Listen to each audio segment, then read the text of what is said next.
everybody, and welcome to episode 34 of the Force Choke podcast. We are so happy to have our guest, Adam Pogo, on our show today. How's it going, Adam? Adam is the squad leader of the Texas Gulf Coast 501st. Adam, thank you so much for being with us and taking time out of your busy schedule to be with us today. But before we get too much into your background, I'd like to introduce the council. I'm Micah. Hello, I am Izzy. I'm Sarah. And I'm Tim. And I'm Lewis. You can find our high-quality content on a variety of social media, such as Facebook, Twitter, Snapchat, Vero, Instagram, where we just did some live... Tinder. Tim's on Tinder. Tim has finally owned it. That's awesome. Tim has shares in it, so he has to be on it. Oh, wow. Yes. Wow. Tim's mail slide, timodude1985@gmail.com. But anyway, if you find yourself bored and wanting to stalk us a little bit, we're on those social medias. Find us. And Tim's phone number is? Oh yeah, speaking of high quality content, we were just on Instagram doing some live behind the scenes video.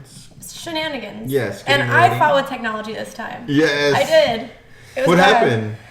A plethora of things. Plethora. Plethora. So let's get down to business. I'm going to let Tim take it away with the latest news about a galaxy far, far away. Okay, so first thing I heard was, let's see, the Disney streaming service that's been going on, that we've been talking about the past few episodes. Well, they just put out some news that the original Star Wars movies is going to be pushed back to release date on the streaming service to 2024, is that right? 2024 was that 2024. Yeah. What? Why? I don't know. I think when you're putting out a Disney streaming service, your biggest, perhaps the biggest franchise you have is Star Wars. Anything Star Wars. Yeah. Like, why would you wait that long to put it on I the streaming service? think what I heard was that Disney, when they first acquired Star Wars, gave the rights to was it Turner? Who owns TBS? TBS? Turner. Yeah, time. So Turner. they have Turner the rights to the originals and the prequels. Ted Turner, I think. Oh, wow. Right? So I think it's going to take until then, unless they want to... So what you're saying is every Christmas, we're still going to get Star Wars on TBS. That's Christmas Day. Yeah. Until 2024. 2024. Yes, then you'll have to go to the streaming service where you can see it whenever you want. Yeah, so from when I was reading was that's why it's going to take so long. Because I don't know if Disney's going to be able to... I'm sure they can afford to pay them out. Yeah. To buy it back, but just let it run its course, I would think. I wonder if part of that too has something to do with them trying to push the newer content, so people can focus on that to see if they can use that as some kind of metric for the numbers. If people are willing to pay for that service to watch newer Star Wars content, it could. You know what I mean? You know, I Like was. a test. Yeah, because it's like I'm going to pay for this knowing I'm not going to get the movies, the original movies and everything. Yeah. So like they can use it to see if there's a lot of people paying into it, continuously paying into it, because it's supposed to be like a monthly subscription, right? Yes. Similar to Netflix or Hulu or whatever the case may be. As a matter of fact, Tim and I we were having a discussion about that yesterday, right? Yeah. You know how actually that we think that Disney might be a little bit behind in that area.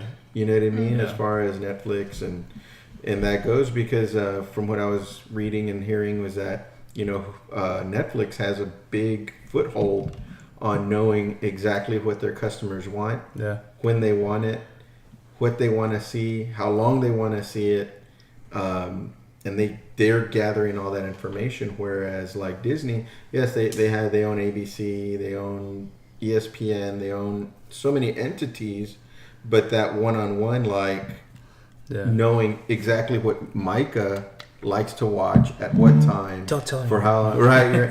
Netflix has that information, but Disney doesn't. I thought Disney owned Netflix. No, that's owned. I think that's privately owned. I think it's privately owned, and that's why, because Disney is are going to be pulling their stuff from that. Oh, boat. okay. Yeah. Well, So they I can think have, they like, have I'll their- just be quiet now. No. I think they have their hands. That Disney in, owns so much. Yeah. in Hulu. They own Netflix too. Okay, sure. I'm pretty certain I'm not going to test you on that. I'm sure it's right. No, but I think they have their hands in Hulu a bit. I don't know if they're the I major think that's what stockholder it is. in it. Yeah. But then you got to think, right? So Disney has they're going to do their new live streaming, and so I want to ask our guest Pogo here, your opinion. So you have Disney stuff on Netflix. You got Disney stuff on Hulu. Now you're gonna have their own live streaming. Then they're also putting out a thing where it's a premium for an ESPN.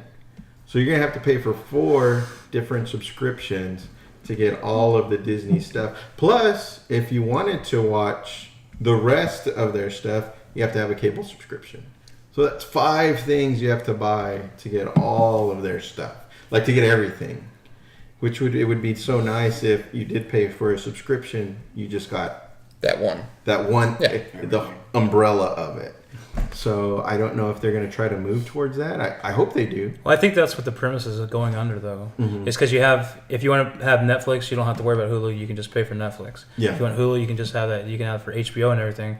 Because, like, an example now, if you have a cable package, if you want to get the NFL Network, you have to have, like, the top tier package that has a sports package included. Yeah. And you have to spend a lot more money when in reality, you just wanted that one channel. Mm-hmm. And I think a lot of that's going to have to do with customer drive. Exactly, yeah. You know, I mean, I wonder if they'll pay for it for a little while, but then after a while, They're like, how often know, am I I mean- getting in this, right? How often am I watching this? And, and that's the thing. How many things can you download, on Amazon Fire Stick and, Yeah. Mm-hmm. pay a couple of bucks and you got all your sports channels and stuff Yeah. like that. So, yeah, we're living in a different world, right? Where it used to be, I don't know how old you are. I mean, I'm going to be 45 next year, and I remember when I was a kid, there was 13 channels, and really you only watched 3 of them, really. You know what I mean? And on that click, click, click, click, Click, click, click. everybody was watching this. either that or you had the cable box. Yeah. With the little slider that went across. Exactly, yeah. And it was like everybody was watching the same thing. Yeah. You know what I mean? Where here it's like there's hundreds and hundreds of the shows, and it's like you have to kind of like we were talking earlier before we started. You're like, I have all these podcasts. It's like, okay, no. Yeah. How much time do you have? And I think All I think one is really when it comes down to what the customers are going to want is a lot of this stuff is going to go subscription. Mm-hmm. So that way you're not having to pay for that, top tier package where you have, the Hallmark. Yes. Hallmark network that you don't even know it's there. I mean, it's like Izzy says, I want it. Christmas in July. Why? Yeah. The Wheat channel. Oh. Oh, no, you went there.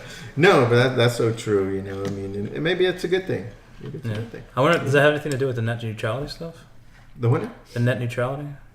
That I don't know. I'm wondering. Maybe. Might be right. Might be right. Anyways, Does it matter? Because everything's going to be decentralized in the future. what do you mean decentralized, Timothy? Elaborate for us. Mark knows what I'm talking about. I have That's no a idea what different you're talking topic. about. Well, back to Star Wars. So Jon Favreau is going to head up the directing on the Disney streaming service a new TV series, right? Pretty much. But I think it's going to be 10 episodes long. Yeah. And Is that the live action one? yes. Sweet. Yeah. So and it's supposedly it's Rumor is they have a budget of 100 million, right? Oh, that's it? It's about the same as Right. what Game of Thrones had for their 10 episode run. And what was the other thing on that? Oh, wow. well You talking about for season 1? Game of Thrones? For the later seasons. They didn't have that much in the season 1. Jesus. I think they were running with like 50 to 60 million in the first season. That's And it? then they started I rolling know, right? to 80. I hear anything million. 100 That's million. it? Yeah. That's, Yeah. What was the other thing on them? Well, Oh, the Mandalore story. there you go. Yeah. There you go. Mandalore world, Mandalore universe. I heard some grumbling over there from that side of the table. What do you think? All right, look, I'm a huge Boba fan. I always have been ever since I was a kid, and I get the Mandalore thing going on with the was it Star Wars, The Rebels? the Rebels, Yes. and then even in Clone Wars, right? If I remember correctly. Yeah. Just don't beat it up. Yeah. You know, just don't wear out the story. I mean, I had a tough time accepting that Boba Fett was a clone because all the books I read, Yeah. you know, we all know where he came from. Yeah. And then all of a sudden, oh, by the way, he's a clone. And it's like, Ooh. what? But why? You know, I mean, he had such a great backstory. Yeah. And then it's just like, let's make it simple. Yeah. I mean, it was like almost lazy writing. We'll just slide him in here, you know. Which, I mean, he contributes to the story very well, I will say, with the newer stuff. But on the other hand, there's still, in the back of your mind, you're like, he's a clone? Yeah. Yeah. Come on, man. You know? Yeah. Yeah. George Lucas, you bastard. Yeah. Just as long as they don't wear out the story. Yeah. What That's was the biggest thing. The timeline on this was after It's supposed to be Empire. No. 7 to 10 years after New Hope. So, which would put it This live action? 3 years after Return of the Jedi, I think. 3 to 7 years after Return of the Jedi. Did they actually say like this will be 7 to 10 years after New Hope? So Yes. Why two wouldn't you years just say after 3? Battlefront 2. Why would you That's say the way that they 3 years after the Death Star That's, blew that's, up that's, the way again? that's the way that John Favreau put it out when he talked to Sarah over here. So, on the you know, I interview, just that's was, yeah. Okay, he may or may not have talked to Sarah about it, but that's the way that he said it. So I'm just reiterating it that way. But I mean, it's supposed to be all new characters. You know, new. I don't know if it's gonna be a new planet because we already know about Mandalore. You know, the Mandalorians and all that. So I don't know if they're going for the Empire trying to take over Mandalore. I don't know about script wise. Yeah, I wonder how they're going to do that because I don't know how much you caught up on for Rebels. But I mean, I know there was a huge uprising towards the end of Rebels with, jeez, what's her name? Sabine? Sabine. You know, finding her mom and everything that was going on, like there's a huge uprising there. So I'm just wondering, like what is that going to entail? You know, Her mom's in the story. well, didn't I think her mom passed? Right, she was killed. No, I mean I was saying like in the new. No, well, this is Favreau, because it's like, supposed to be she's gonna after. be Because there. Rebels was supposed to be right before A New Hope. So that's what I'm saying. I'm wondering Oh, yeah, so then what's. it is. Yeah, I mean, yeah. kind of, you know, piggybacking off of what Adam's saying. I'm wondering, like, just how much are they really going to go into depth, and are they really just going to be sitting there and trying to draw it out? And we're just at this point, like, dude, let it go. Yeah. I like Boba Fett. I like the Mandalorians. I like the bounty hunters concept and everything. But just, is it going to be fresh enough? And is it going to be displaced enough from the stories that we've seen, what they've already done, that will it be something that we can appreciate? Well, John Favreau may or may not have I don't just give a shit what Favreau says. emailed me, but this is what he's saying. He's saying, quote unquote, Star Wars is a big world, and Disney's new streaming service affords a wonderful opportunity to tell stories that stretch out over multiple chapters. So that's what he's saying. So it doesn't say anything about Mandalore or anything like that. I think people are just speculating. Okay. Just speculation at this point.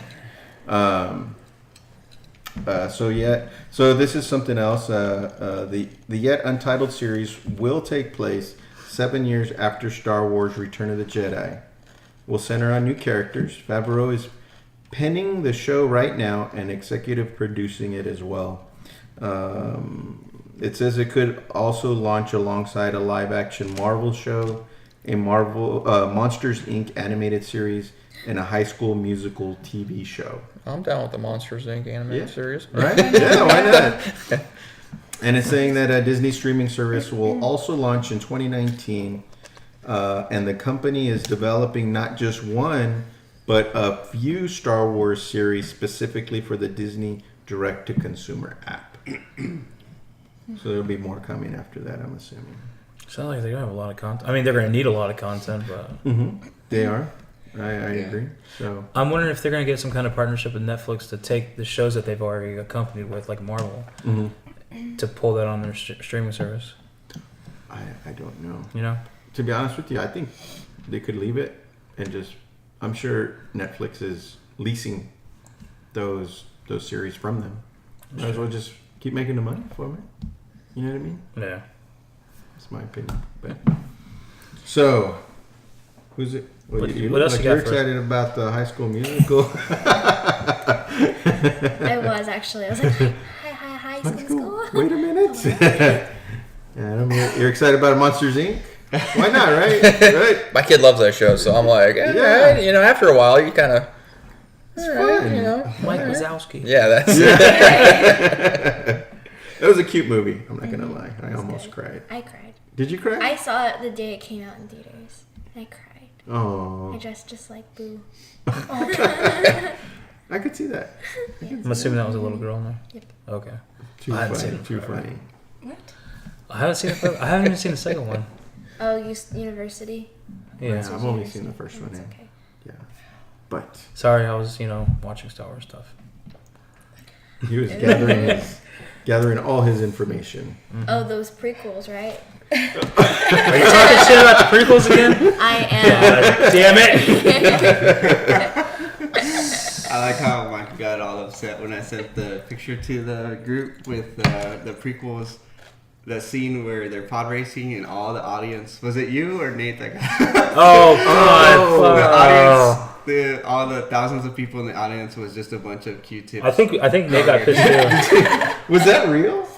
Was that real? It seemed like it was real. I was gonna dig deeper and do some research before I talked about it on this show, but I wasn't sure. Well, I mean, we're talking about now, so what's the I research know, say? but I do it right now. While we bring So it up. apparently, the pod racing scene from Phantom Menace, they're having at the Bunta Eve, and I guess it's like one of Jabba's areas, right? And you see that big arena with all these people, and apparently, if you go up to it close up, all the people were actually just painted Q-tips from the picture that Tim sent us. I was like, is this real?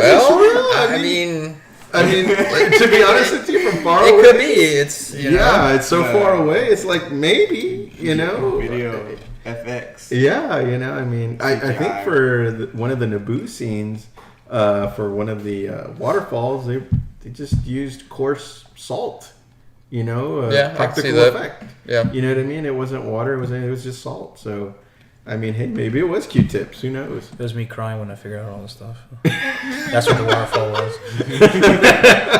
Well, don't ever watch the behind the scenes of any of the original trilogy. Oh, I know they do these kind of things. Q-tips and that stuff. So what else? What other news you got? Oh, you're gonna show. Yeah, I'm just gonna show you real quick what it looks like. It's trash, man. Hey, if that's true, More power to them. yeah, I mean, Fake news. okay. It's a cool idea. Right? It Why works, not? right? It works if that's true. I don't think Sarah saw it. Yeah, I haven't either. Wow. Is So it? all these the people are actually cute. Anakin is rolling over in his grave right now. Oh my god. This is pod racing. He's about to force slap you. All right. So what other news you got? That's Guys? awesome. Where did we leave off at? Oh, the Boba Fett thing. Mm-hmm. I got someone here for Richard. What? Richard E. Grant. Oh yeah, the next thing, Richard E. Grant. Yeah. So he's been casted for the new film, and he put out a tweet with the video of himself. Mm-hmm. And I didn't get to watch the video, so if you want to say what was in the video, I He didn't was see just it. like It was super excited. Mm-hmm. He was like telling the story of how it happened, how he submitted a video and his Like a agent, semi audition yeah, to JJ Abrams. and he got called up and they had told him like, yeah, you want the part, you can have it. And he was like, oh my god, like Did they show the fangirling. audition? Did they show what he was No. auditioning? No. No, it was I just don't him, think- his It was, reaction. it was a to what generic happened. script, yeah, Mm-hmm. like what they're doing. But then they what is it? Pinewood Studios out there? Mm-hmm. Okay. So they flew him out there and said that they offered him a script, and he was just really excited about it. Yeah. But when I saw that, I was like, And I mean, to be fair, I saw it posted from somebody else, but once they said it, and I was like, yeah, like, kind of looks like he could have the physique and the and everything of being Thrawn. Yeah. That's And even I more. think that, like, I know when I saw it, I was like, I couldn't see it any other way. I was like, please, yes, How do you feel about it? Oh, if there's a Thrawn movie, let's do it. You're up for it? I'd love to see that. Yeah. Now I know they're not going to go by the books. Yeah. But still, just the character itself. I mean, if Mm-hmm. he can portray that character the way it should be portrayed. Yes. Yes. Yeah. Yes. How did you like him in the Rebel series? Did you get to watch any of that? Which one? Thrawn came out in the. Yeah. animated? How'd you feel about that? I caught some of it. I didn't catch all of it because I watched the stuff with my kids. So. Yeah, of course. I watch least- it with Micah. He's my kid. Yeah, I try to watch it on. I try to watch it on my own, but Daddy, I pooped myself again. Sorry. sometimes that doesn't happen. But I liked his character in there. Like I kind of liked the thought process of the way he analyzed the battleground. Yeah.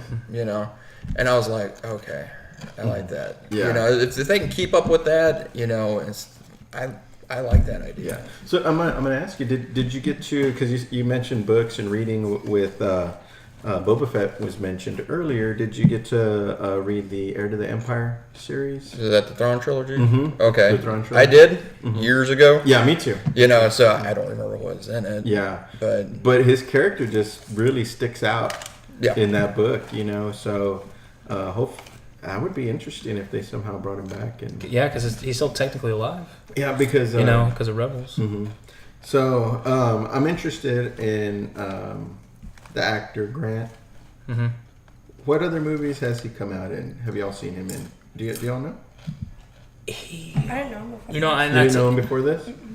I mean, he seems like. It looks very familiar to me, but I just don't know what movie. I can't place it right now. Let me take a look. I remember, I was checking to see everything because I think he had some. Here, I'm not gonna lie to you. Hold on. Because I remember looking because he looked familiar too, but I wasn't entirely sure.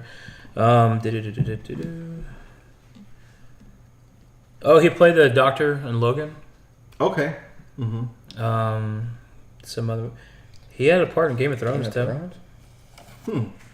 He just seems like he'd make like a really good villain. Yeah, and I was reading He's some of the got comments, and a they're villain saying face. like they're hoping that I was reading some of the comments they had on Twitter and hoping that he was a villain because I guess some of the roles that he's had, like he just really personified that character really well. So Okay. Downton Abbey. I'm curious, Adam, if let's say in episode 9, the next line in the Skywalker, saga, if they did somehow bring Thrawn into that area, would that save the film? oh wow! We're gonna get more into the meat of how you feel about the movies a little bit later in the show, but at this point, I want to ask you, how would you feel if he was in this next movie? If like you said, I actually think he deserves his own spin-off, kind of like Solo. Okay. Or Rogue One. One, something like that. Okay. Because he's such a dynamic character, I think, anyways, that he needs to have a story to himself. Yeah. If we look at Boba Fett has had more screen time than what he did when I was a kid. And he had like 15 seconds, and next thing you know, he's the coolest guy on the face of the earth. Yes. Now it's like Boba Fett. You got the backstory here and this story, that story. But Thrawn, I mean, you could probably do a whole trilogy on him. Yeah. Like a 3-film thing on that guy. I think that would be might be a little overkill, and I don't think Disney would go for that. Yeah. But if they would introduce him at some point in another storyline, I think that'd be the new cool guy for everybody to like, because there's just enough mystery there. Yes. Where it's like, ooh, Who is this? I want some more. Yeah. And he looks so cool, right? The blue skin, and the slick black hair, and, nice red, white uniform. Yeah, exactly. So I'm curious. The next question I want to ask you is: have you seen the Game of Thrones? I've seen most of it. Okay, So the next question I was gonna, or conversation I wanted to bring up was the guys from Game of Thrones got their own movie series coming up for Star Wars. Ooh, I see where you're going. Now, if they could somehow, those guys get hold of a Thrawn movie trilogy, maybe that would be worth it. That might be worth it. Yeah. Because they could go back in time. Like if they introduce him into Episode 9, and if he gets the respect that he should, Mm-hmm. and everyone like, man, who the hell is this guy? Yeah. And then the writers from Game of Thrones turn around and be like, all right, so we are able to do this trilogy now based on him. Or maybe have a collection with other people, but he's like the underlying theme that you can carry their trilogy based off of. Mm-hmm. That would be a good, I think, test for it. Yeah. Because I was even thinking to himself, like, even if he is introduced into this new movie, like, what does that mean for Kylo Ren now supposed to be the new Supreme Leader? Like, is he just going to be accepting of Thrawn if he just comes through this time portal thing, if you will? Or he's just going to be like, who the hell are you? And now Thrawn feels like he has to prove himself to this little shit. Yeah, I said that about my own... but I'm saying this is how he's probably going to view him. He probably would. He probably would. Because, I don't know. I think that would be a huge dynamic, and No, I agree. especially because I know we haven't exactly dropped the news on the podcast yet, but how expansive Episode 9 is supposed to be. Drop it. You're at the point. I think Izzy can drop this one. Drop it, Izzy. Drop it like it's hot, Izzy. Episode 9. Are we talking about what we talked Yes. about? Okay, so remember way back when I was like, maybe they'll like do a 2-parter thing? I remember you said something like that. Boom! I remember us all No, saying because something like you that. didn't say Except that. Sarah. We've talked about it. We've What? talked about We've it. talked about it here. I know we have. Okay. I'm not. Okay. And I'm almost certain you brought it up. I pitched it. 'cause How I about was let's just say sick. what we're all thinking, and then we'll discuss. And this was discuss the genesis of who this said was it. right after The Last Jedi, and then we said, okay, what about the next movie? What's it going to be? I think you're the one that brought it up. I remember I thought it was silly, and then Micah, I was wearing cosmetics a couple nights ago, and Micah showed me the picture, and there's like a rumor, it was on Instagram, and they're saying that Episode 9 might be into 2 parts. So yeah, so Okay, I like that. That's Yeah. kind of what they should have done with Episode 3. Mm-hmm. Yeah. Yeah, That'd be the good. two-parter. That would be Yeah. really cool. Yeah, Mhm. just Split it up. you don't have to cram everything into that little, There's gonna be so much story in Episode 9 too, and especially if it's like all-out war. Yeah. Yes. It's almost like it's almost like this. It's almost like they're getting the chance to redeem themselves for 3. With Abrams coming in and everything, because like you don't want to cram this war scenario and still have the storyline between the Skywalker lineage and all this stuff, and who the hell is Rey if she's nobody, this and that, blah blah blah. Yeah. Like there's just gonna be so much content. It's like you're gonna be cheating one version of what the story's gonna be if you only have that one movie. You don't because you're not gonna want to make a 4-hour movie. No. Yeah, No that's one's going too to sit long. through that. Yeah. Well, exactly. So Lord of the Rings. No? Yeah. No? Okay. I remember seeing that one in the theater. It was like, You're like, oh god, please. if you really want to watch Stop the projector. if you really want to watch Lord of the Rings, just watch the rendition they did on Clerks 2. Oh god. You know what I'm talking about? No. Yes, I know what you're talking about. No. I'll Don't have do to see it. that No, now. don't do it. I haven't Oh, seen that Oh, it's one. so it's like a there's 5-minute finger video. walking and It's like a 5-minute video of them arguing Star Wars versus Lord of the Rings, and it's one of the best arguments I've seen on video. What is It's a this? movie. Clerks 2. Clerks. Part 2. Is Dos. Even the It's- fucking trees walked in that movie. It's really great though. You should watch I'll it. let I you don't borrow want it. I to. haven't. Okay. You can So just is look it- at the I know video what on I might YouTube. have Wait, you know what Okay, you fine, should whatever. do? What? Because you're supposed to take over our Twitter, right? You should, when you get ideas like this, you should just throw it out there. You know what I mean? You just put the bold statements out there. Yeah, so you can have a timestamp when you're trying to yell at me. So I already do say those something. things. I can do that. You know what I mean? I remember Bold predictions. putting that something like idea that. out there, and you're like, I was like, well, Twilight did it, Harry Potter did it, It's a Hunger trend. Games did it. Yeah. Mm-hmm. You're not getting argument from me. I've agreed that we've talked about it. It's like, you just didn't say it first. I didn't say that. I'm saying I don't remember who said it first because we've talked about this for over a year before The Last Jedi He was came like, out. I'm gonna ask Lewis to get footage. I was like, go ahead, ask Lewis. No, for I asked footage. you to get footage. How would I get footage? It's on YouTube. Jesus. It's documented. Timestamp. Hello. Oh my goodness. But that's why I said I will suspend that for now and give you credit. Well, now I get credit. Right? Yes. We are You here. got credit. Timestamp it. Confirmation bias does not count. Okay, what are we today? The 10th? 9th? 10th. What? holy crap. 5th? 10. 10th. 10th? 10th. The 10th. 10th. August 10th.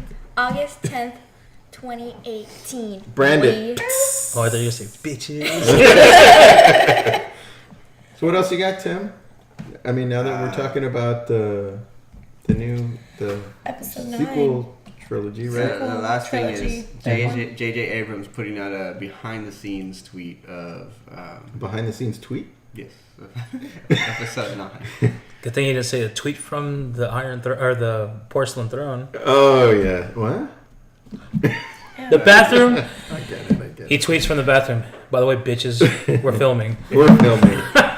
I'm filming right now, and so he put out a picture on Twitter, Yeah. Yeah, so it's The like behind the scenes picture. a behind the Because scenes they started picture. filming on the 1st. and I What really did the picture look like? I really can't tell what Fuzzy. it is. It's so I blurry. can't. Yeah, I did. Thought maybe I was missing something, but I guess that's not me. You can see No. What is it? You can see Finn in the background. Okay. It's got It's, like it's a cockpit, Is that guys. camera? I think it's the Falcon. It is the Falcon. Is it the So Finn is in the Falcon. Yeah. And the Oh, You see, like, yeah, see that's- Cherokee's yeah, over that's the the Falcon. Falcon. Oh yeah, wow. Jesus, people, come on. Where's Walter picture? Look, there's LB3 right here in the top left. What? You see that, Tim? What are you Oh, looking at? Jesus, camera. no. I'm just kidding. But they're like they're looking at something. Yeah. Finn it looks like on a hella table. excited. He's Yeah. like, "Ah!" So when did he tweet that? When? The day of August 1st. 1st August at 1st. 1:05 p.m. 1:05 p.m. Beat you to it. Oh, You wanna that's read Central the Standard caption? Time? weren't we or- podcasting at that time? On the 1st. Or? No, that was last week. That was last week. Okay. Okay. Okay. Okay. Okay. Okay. Because Okay. if we weren't, you missed it. I missed it. Right? Y'all were here and I missed it. He I was at says, work. grateful for Ryan Johnson and special thanks to George Lucas for creating this incredible world and beginning Oh my a God. story of which we are lucky to be a part. George Lucas. Hashtag 9. You see hashtag 9? Yeah. I left that Oh, I don't know. part. I, He said, the way you said "Great, like, starting the hashtag next chapter." 9. That's what I thought he said. I was like, what? I know. Although, Starting this next chapter. We're not getting the film? I don't get it. But thanks to an extraordinary cast and crew, we are ready to go. so I also Sweet. got here that J.J. Abrams' official announcement was Star Wars Episode 9, the final chapter of the Star Wars saga starts filming today. Wow. Just let go of Star Wars after episode 9. No You way. think that's it? No. No. No? No way. Maybe this is like the, I don't know. Maybe this is like the end, but then there's like, they have so much to fill in the middle, you know? Mm-hmm. So maybe they're just ending with this. I don't know. They're just I don't know. I'm teasing. going to stop I talking. think it's their way of trying to say like this. What do you? Oh, I'm saying. What I do was you gonna guys say think? it's the way that Izzy thinks about it, so she can say it first. I thought they already talked about continuing the episodes like on and on. Like Well, we've had that conversation. Yeah, I mean, this might just be because right now you have the anthology films, kind of like the standalones, and then you have the potential trilogy from the Game of Thrones guys and everything. But still, it's like that's not the story like we grew up with or anything. Episode 1 through 9, like maybe that's just the end of the lineage. The End of the Skywalker. this story, That's it. yeah, the Skywalker line. I mean, who's to say that in 30 years they don't, try to revive that or even sooner? Mhm. But just right now to kind of get, because people are going to say like, is it always going to be about Skywalker? Is it always going to be about Skywalker and whatever he did or what he didn't do? So maybe this kind of gives some kind of closure for people, and maybe that's another reason why they're going to break it up into 2 films, is so they can do it right and say like, okay, that's Skywalker. So everything from this point on, we can have other stories because there is such a huge universe, the expanded universe as it's called. Yeah. Like there's so many other stories that isn't entirely relevant to Skywalker. There's Star Wars before and after him. Yeah. Yeah. Them, Thousands them, of years. excuse me. Yeah. Them. Well, Mark Hamill It says that he shared his bittersweet feelings about filming a Star Wars without his on-screen sister and real-life friend, Carrie Fisher. Mark tweeted, it's bittersweet facing my final chapter without her. She's simply irreplaceable. I'm finding solace in the fact that she won't be replaced and would love the worldwide outpouring of affection from those who loved her when they heard the news. So, of course, they're not going to replace her with CGI or with Meryl Streep. Meryl Streep. Yeah, there was that rumor going around there. I was like, oh, please don't. Don't do it. Come on, man. We had a small debate on our show. Yeah, and you right? lost. Yes. Sorry. It was, you can't lose a debate, can you? Well, actually, she judged Yes. in your favor, so we lost. Yeah.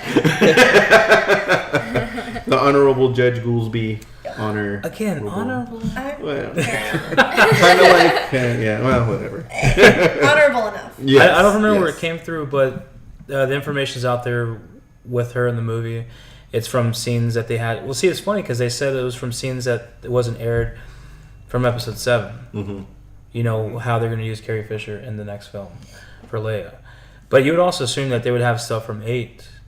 Because an example, like I know there was supposed to be a funeral for Han in episode 8 that made it to the book, but didn't make it to the film itself. I'm wondering if they're going to use some of that footage that was supposed to be for 8, but they pass it on to episode 9 to have that footage potentially for her. Possibly, you know, there'd have to be some kind of maybe a flashback or something for somebody, because if you're moving forward in the timeline, the funeral happened. No. I mean, like they can take the generic footage for the funeral itself and say that it was hers and not Han. Because I mean, you know who Han was. Even then, he was a general and everything. So they would have had a funeral for him.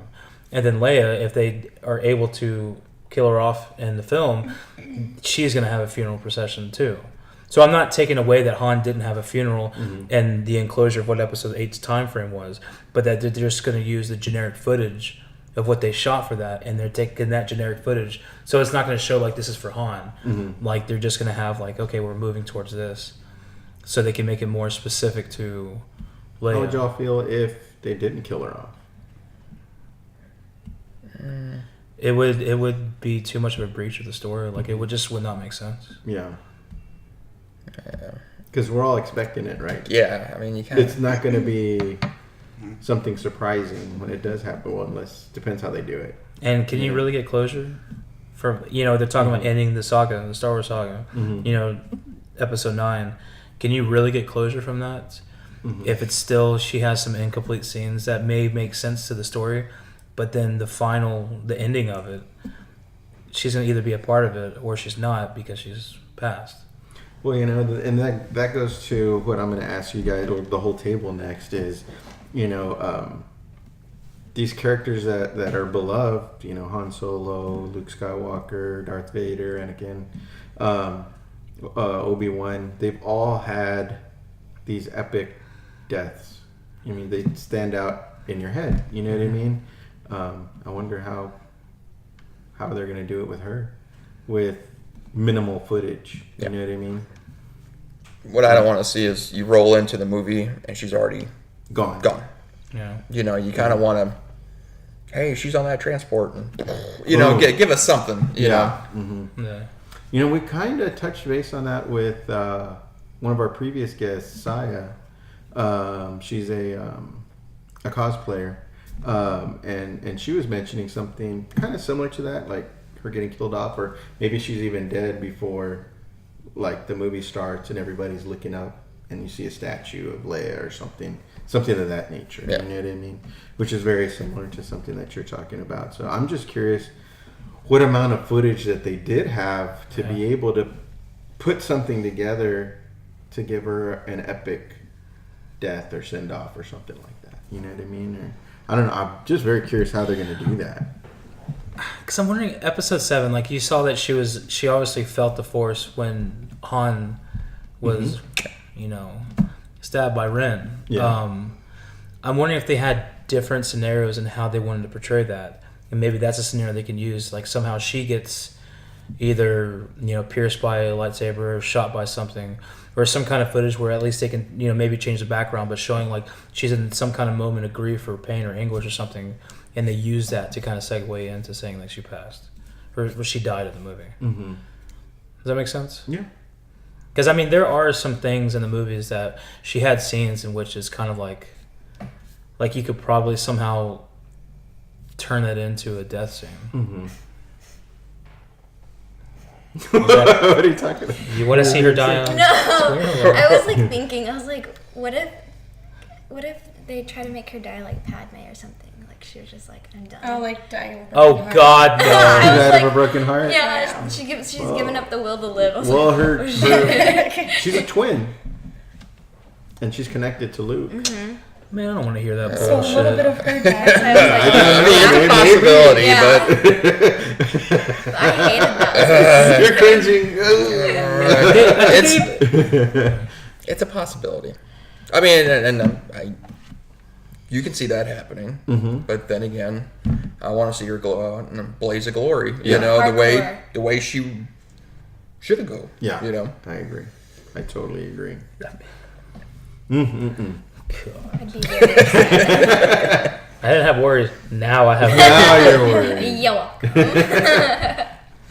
Well, and believe it or not, according to the novelizations from other novels, Jar Jar Binks is still out there. So You're kidding. They're not good. episode No, 9 you better not is- compare it. Please No, don't do that. I will definitely watch. Unless he does come Oh, back yeah, as the yeah, I actual heard- Sith master. Someone told me, Right? He kills. He But kills Misa gotta Must kill you die. now. What's up, Tim? someone told me that they're going back to Naboo in 9. Oh, really?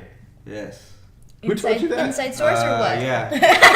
No, Is it DJ? Rudy from work. Oh, really? Yeah. Man, Rudy, if you're watching this, you're full of shit, dude. Receipts, boy. I forgot where he With told me he got that annotations. source from, but yeah, he said. An inside source. Maybe that's where the funeral procession is. I'm sure that's where. Oh yeah. So I'm pretty sure that's now I where remember Padme he is said. buried. He said the location that the film is shooting in. They're going back to a certain country where they shot for Naboo.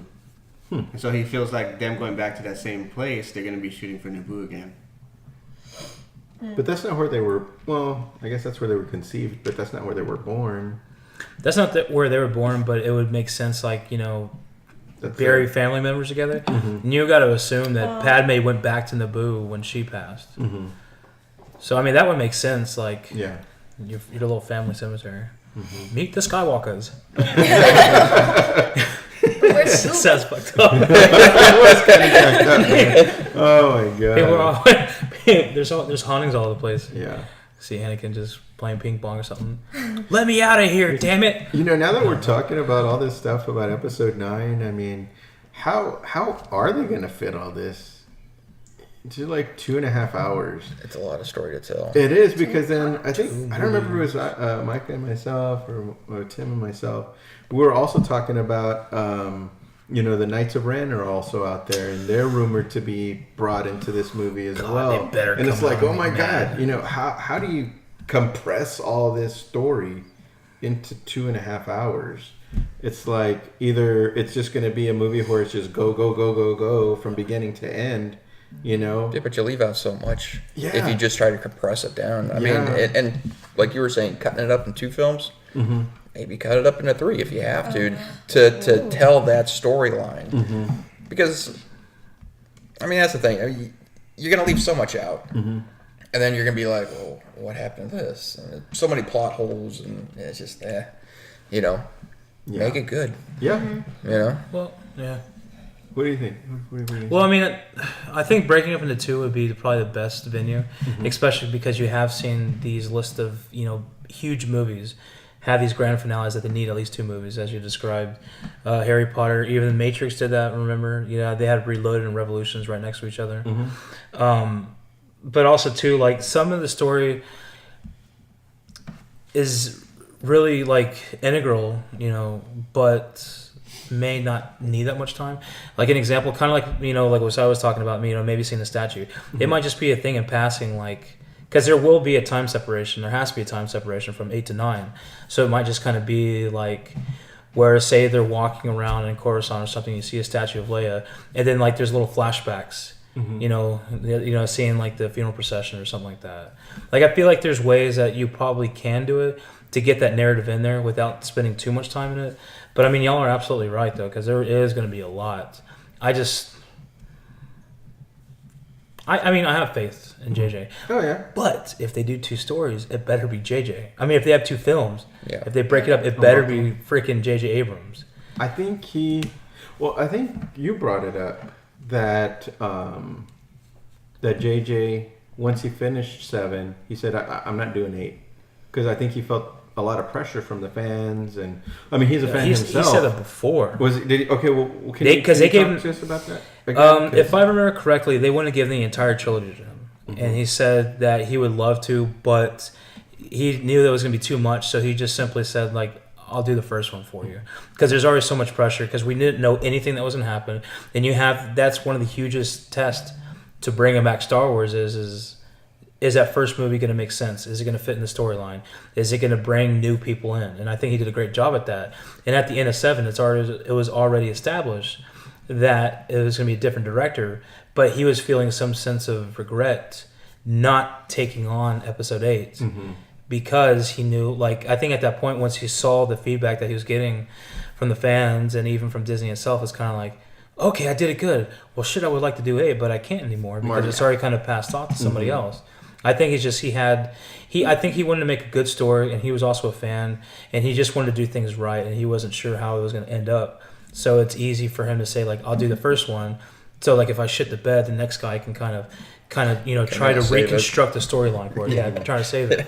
And so once he saw how big of a success 7 was, and how well it was received, and how, like, it was like a rebirth for the Star Wars itself, bringing all these elements from things that everybody loved that brought these new people in. Like, you can watch Episode 7, not seeing anything else, and still fall in love with the movie and be a fan now of the universe itself. And I think once he saw, like, how well he really did, he wanted to, like, well, yeah, of course I want to do 8, but it was too late for that. It's too late. Yeah. And that's why I think it's great that they got him to come back for 9.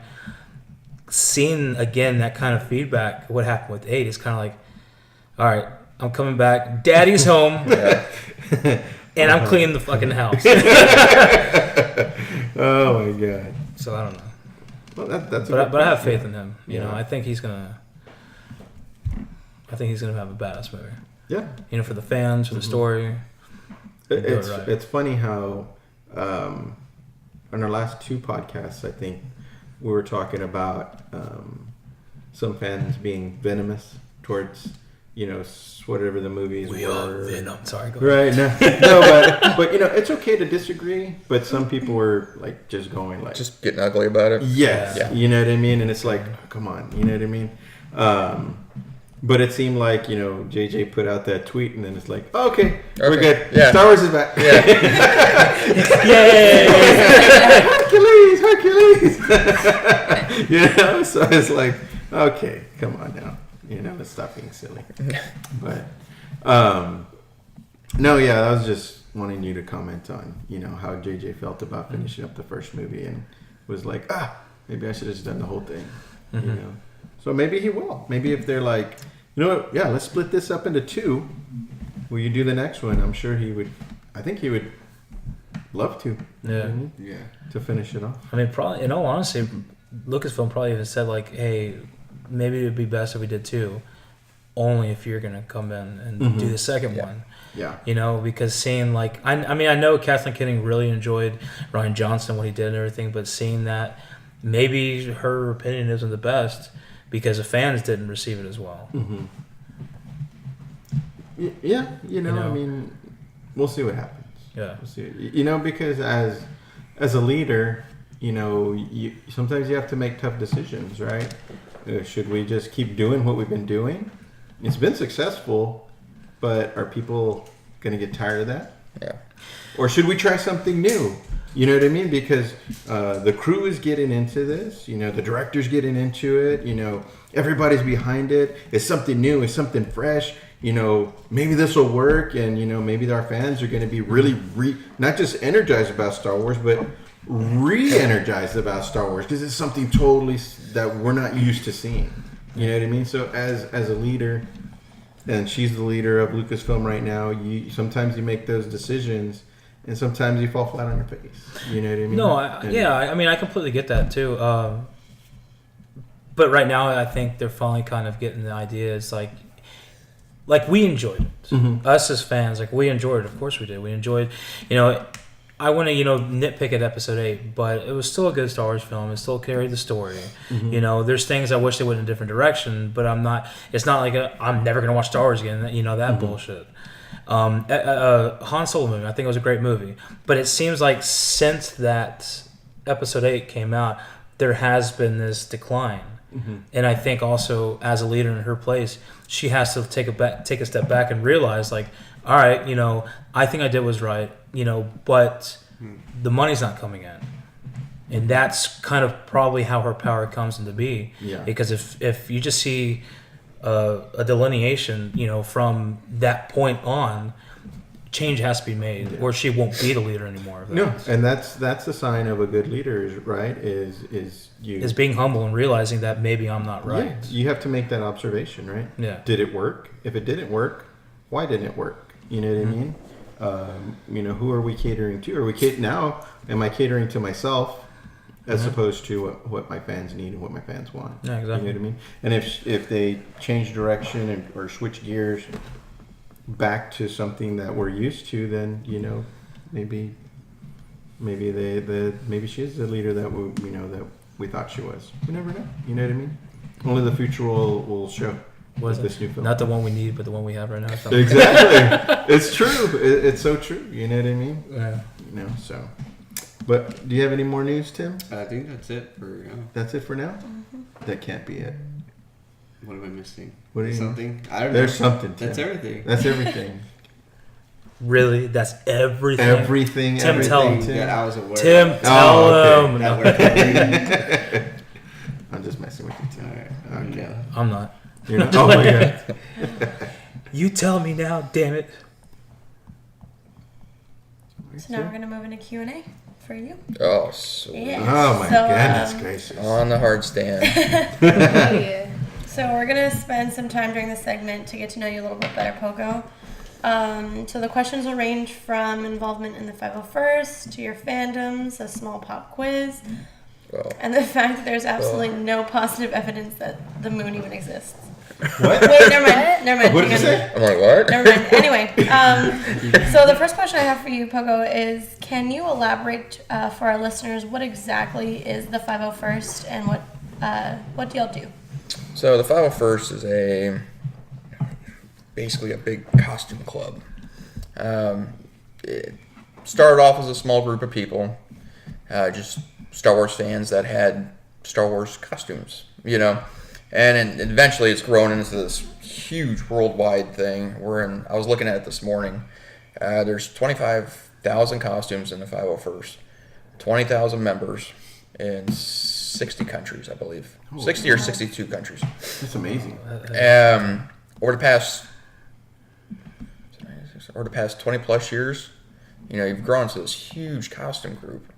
Now, a byproduct, I think, of the costume itself is going out and doing charity work. Mm-hmm. Okay. Now, the primary, if you read the mission statement, it says that, it's the 501st is here to grab the fans and build costumes, have fun, but also take that, what you built and go out and do charity work. At least just go out and make people smile. Not necessarily charity work, but that is one of the things we also do.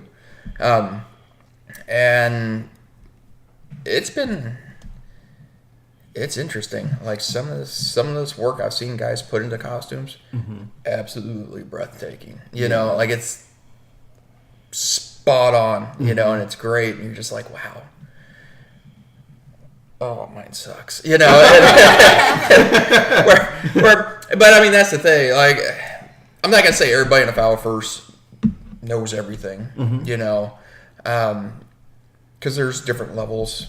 You got me. I'm the casual guy. Yeah. And then you got some people who are they could look at a stormtrooper from 200 feet away and be like, his brow line's not right. And he's got a scuff on his boot, and trash, you know. And it's like, get it out of here. So, you got different levels. You know, I'm more of the, hey, let's go have some fun, toss it on, wander around, Yeah, absolutely. But there's still a standard. It's just, once you hit that minimum standard, there's levels you can go, beyond that. But, like I said, the main thing here in the 501st is just that costumes and making people smile. Absolutely. And you made me smile because with the you got short some really cool stuff. Is this do you wear this one, or is this I haven't finished the rest of the costume yet. Yeah, this is it's been sitting in my garage for about 2 years, so I'll get around to it eventually. And that one one I wear. That's my South Texas gear. That is so because to be honest with you, I'm not. Yeah, I can see it. I'm not wearing Boba Fett all the time. Like I said, it's hot. Oh yeah, hot. I'm sure. Boba is hot. Oh my god. You just peel them off you at the end of the day. Yeah. You're just like. Oh gosh. Yes. When I saw that one, I've seen like all the movies in the theater when I was a kid, and I don't remember really watching A New Hope because I was so young when my parents took me. But I do remember The Return of the Jedi. Yep. And that was one of my favorite. I remember exactly where Galvez Mall. Yeah. Galveston, Texas. I remember seeing Return of the Jedi there. Yeah, that was one of my favorite stormtroopers. And it still is, And the best thing about this was I call it my South Texas one, is because if you get too hot. Oh, nice. There you go. So, you can get some air. You're not having to take the helmet off all the time, stuff like that. And then some, hey, can I get a picture? Yeah. No Let's problem, do this. So, and the Biker Scout you can actually sit down in. Yeah. You're not having to. Because it didn't have all the. Yeah, the stormtroopers, the guys are like, oh, I'm comfortable. I'm like, no, you're not. Here, watch me. This is perfect. So, plus, no one really, and I mean, for the older crew, we know what a Biker Scout is. For the younger, when I'm talking about younger, I'm talking about, kids. Oh, Mom, look, a different stormtrooper. You're like, what? Oh, that stormtrooper. And I get my buddies talk about that. Like, oh, look, the other stormtrooper's here. And I'm like, come on, guys. Stop picking on me, guys. Leave me alone. I was here to help. But, yeah, I mean, like I said, the Scout here in South Texas is actually one of the better ones. Like I said, you cool down faster in it. You don't get as hot in it. Yeah. So you're there the officer. Yeah. Which, I mean, the officer's not as cool. Yeah. Because you don't get a sweet helmet, because everybody wants a bucket. Yeah, right? Exactly. So, but the officer's good for like casual Fridays or something like that. Yeah. But, I mean, we actually sort of met you at the Corpus Christi Comic-Con? No. Oh. Museum of Science and History. Yeah, Science and History Museum. Oh, okay. Yes, and I think Sarah got a picture with you. Did you? Yeah. I think he commented on one of our pictures like, hey, that's me. Oh, okay. And it looks sharp. Hey, that officer right. outfit with the hat and everything across the bridge. Yeah. I mean, it looks really, really sharp. I enjoy it. I enjoy that one too. You got to keep the mean mug on though. Yeah, right. You can't have a straight face. Or not straight. You can't be smiling on that one. You got to have that brow line just right about here, and just that resting face all the time. So. Oh my goodness. So of all of them, your biker trooper would be your favorite to put on, or no? What's your favorite? Boba was my first. Yeah. And always my love. Oh. But. When I built Boba, I was like 170 pounds. Now I'm like, not 170 pounds. I'm in that 197 to 203 fluctuation. It depends how much water I drink. So I've had to upgrade him over the years to accommodate me. Yes. Should we say? Yes. So, but with that, it's getting to that point where my back hurts a lot. And on Boba, you got the jumpsuit, and then you got a harness for the jetpack, and then you got a vest that goes over that, and then you got your chest plates, and then you got a back plate, and then you got the jetpack. The jetpack. Yeah. So, and I mean, the jetpack only weighs like 10 pounds. It's real light. It's not that big of a deal. But when you're walking around, you're moving around, all that just kind of right here starts riding up on top of you. You know? And next thing you know, your collar's sitting there choking you. Yeah. You know? So it's just, I do have a sand trooper, and I won't wear him at all anymore. It's just that backpack has got to be like 25 pounds. Yeah, and it's and you're in gear. Now 25 pounds isn't that big of a deal, but when you're in 25 pounds, you can't move around. Yeah. And you have to stand up straight. Yeah, exactly. It's just my lower back just can't do it. Yeah. I can't do it anymore. I can imagine, yeah. And then the scout and then the officer. So I wear the scout a lot just because it's cooler. Yeah. If we're going to be indoors and it's cooler, then I'll squeeze Boba on for an hour or two. And then after that, he's coming off. So that's so cool. All right. Who's got the next? So Izzy's got the next one. All right. So Pogo, thanks again for taking time out of your day to be here. We'd love to hear how you first got involved with the 501st. That's kind of an odd story. So, again, Boba Fett's always been my guy. I've always loved Boba Fett. And many years ago, we'll say, what was it, about 2003? So I went to Iraq in 2003, and when I came back, I was like, I am going to build a Boba. I paid off all my bills. I was like, I got some money. I was the E5. I had that. Oh, that's it. that big E5 money. And I was like, yeah, I'm gonna do this. Well, first thing, I didn't even know there was a 501st. And back in the late 90s, I stumbled upon a website called As You Wish. Well, I never really became a member or anything like that, but I just read through the stuff. Well, now, As You Wish is the Dead in Helmet. So, and I found some other web pages and stuff like that, just kind of like how to build a Boba. Yeah. And I was looking into it, and I was like, oh, man, all right. So I got on eBay, and I found some ABS parts, and yeah, I'm going to do this. And then I got out, and I went home, and then I kind of got a job, and then Boba kind of went to the backside, and I was, to be honest with you, I got back from Iraq, and then it was like, you get back from Iraq, and then you get out and you go home. So all my friends were still in El Paso, or I'm sitting in Houston. Yeah. So and I mean, it's not like I didn't want to hang out with my old friends from high school and stuff like that. It's just, I didn't have anything in common with them, So it was just me sitting at home, my 12-pack of beer every night, Yeah. And I kind of went into this depression thing and stuff like that. And I went to the fire academy, the DoD Fire Academy. And one night I was sitting there watching Empire Strikes Back. Boba popped up, and I was like, I'm going to do this now, God dang it. I'm just doing it now.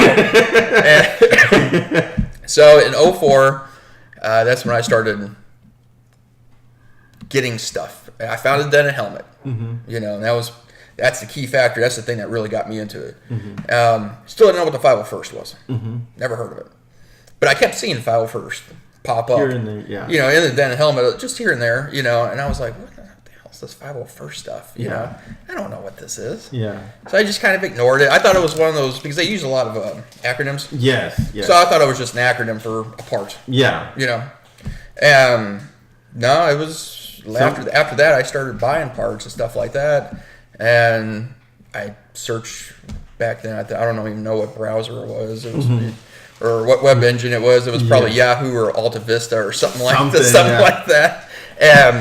File first came up, and I was like, "What do these clowns do?" You know. And I'm scrolling through it, and I'm like, wait a minute. Okay, these people are like me." Yeah. So then that's when I started really getting into it. I had met a couple of people from the 501st up in Houston. I didn't get a lot of help because there wasn't a lot of real help back in the day, like there is now. I built my entire boba based off of what I saw in a dented helmet. Took me 6 months, about $3,000. Wow. Probably a little bit more because of the mistakes. But wow. But I had him done for episode 3 or 4, and I was approved the morning of episode 3. So I was in the 501st the same day episode 3 came out. Oh, nice. And I was like, this is bad. Yeah. Yeah. And I mean, even back then, my boba wasn't great. Like, if I look at my stuff from back in the day versus my stuff now versus some of the other guys' stuff I've seen out there, I'm like, man. I need to do some upgrades. So that's basically how I kind of fell into it, and it was just, I needed that friendship. Yeah. I needed to find a group of people that kind of thought like me. Yeah, absolutely. And after that, we started doing a charity work. I found that as an extra bonus. And I would work 12 hours almost every day on boba. Yeah, because I was going to EMT school, and I'd have a day off, and I'd just do boba. And then the next day, EMT school, and then a day off. Weekends, I was doing boba. Yeah. So it was a lot of work. A lot of stuff you had to learn, too. Oh, I'm sure. I didn't know how to sew. I didn't know anything about airbrushing. I would definitely not recommend doing Boba Fett as your first costume ever. Looking back now. Yeah. I'm glad I did it at the time, but I would definitely suggest picking up something a little bit easier. Yeah. But yeah, I mean, no regrets. Yeah. Because that's my boy.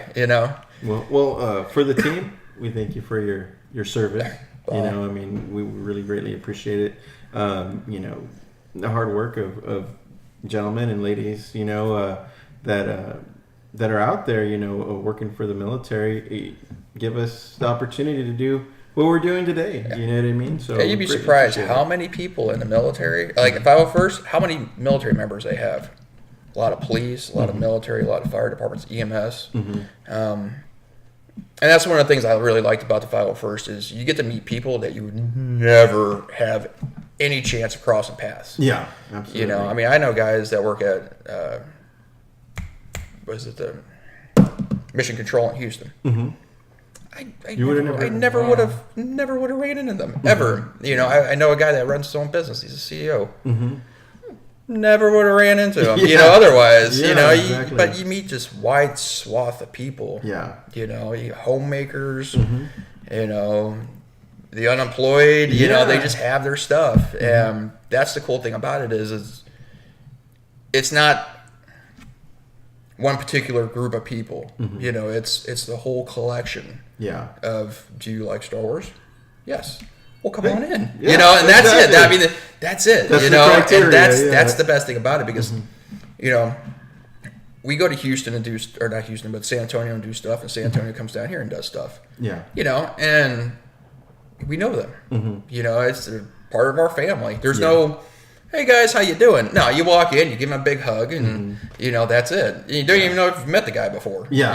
Hey, I got a 501st shirt on here. Come here, Yeah. partner. Yeah, and that's the way it is. That's why we do it anyways. Now, other parts of garrisons or squads might be doing it a little differently. Yeah. But that's the way we do it down here. At least we try to anyways. That's so awesome. That's awesome. It's more of a family feeling. Yeah, and that's the way it is. We have, if we lose a trooper, one of my friends passed away earlier this year. It was earlier this year. He was 501st out of Dallas. And, they did a patch run for him. To collect. He died from I forget what it was. I don't remember. But anyways, they sold patches of him to raise money for that foundation. Yeah. To help figure it, Yeah, help out with So, and we do that a lot, So I'm sorry to hear for your passing, but to hear that people coming together like that to help somebody out It's amazing. You know. Well, and that's like after the hurricane. Mm-hmm. I was in Nebraska. Yeah. For a retirement gift. Oh wow. And something hit the top of my roof. Mm-hmm. Roof just split open and the water just came in.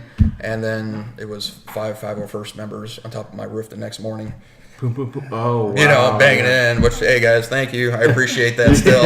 You know, that is so awesome. you know, and I mean, that's just the way it is. Yeah. You know, we help each other move. Yeah. You know, because you can count on that person Yeah, most of the time. absolutely. You know, sometimes we got stuff we got to do and whatever else, but it is what it is. Yeah, absolutely. So- I know. For us, we want to do more things like that. I know when the hurricane hit, we went out to Woodsboro, right, and we took a whole bunch of people with us. We took, donated meat and all kinds of food out there, and some of us went door to door, just hey.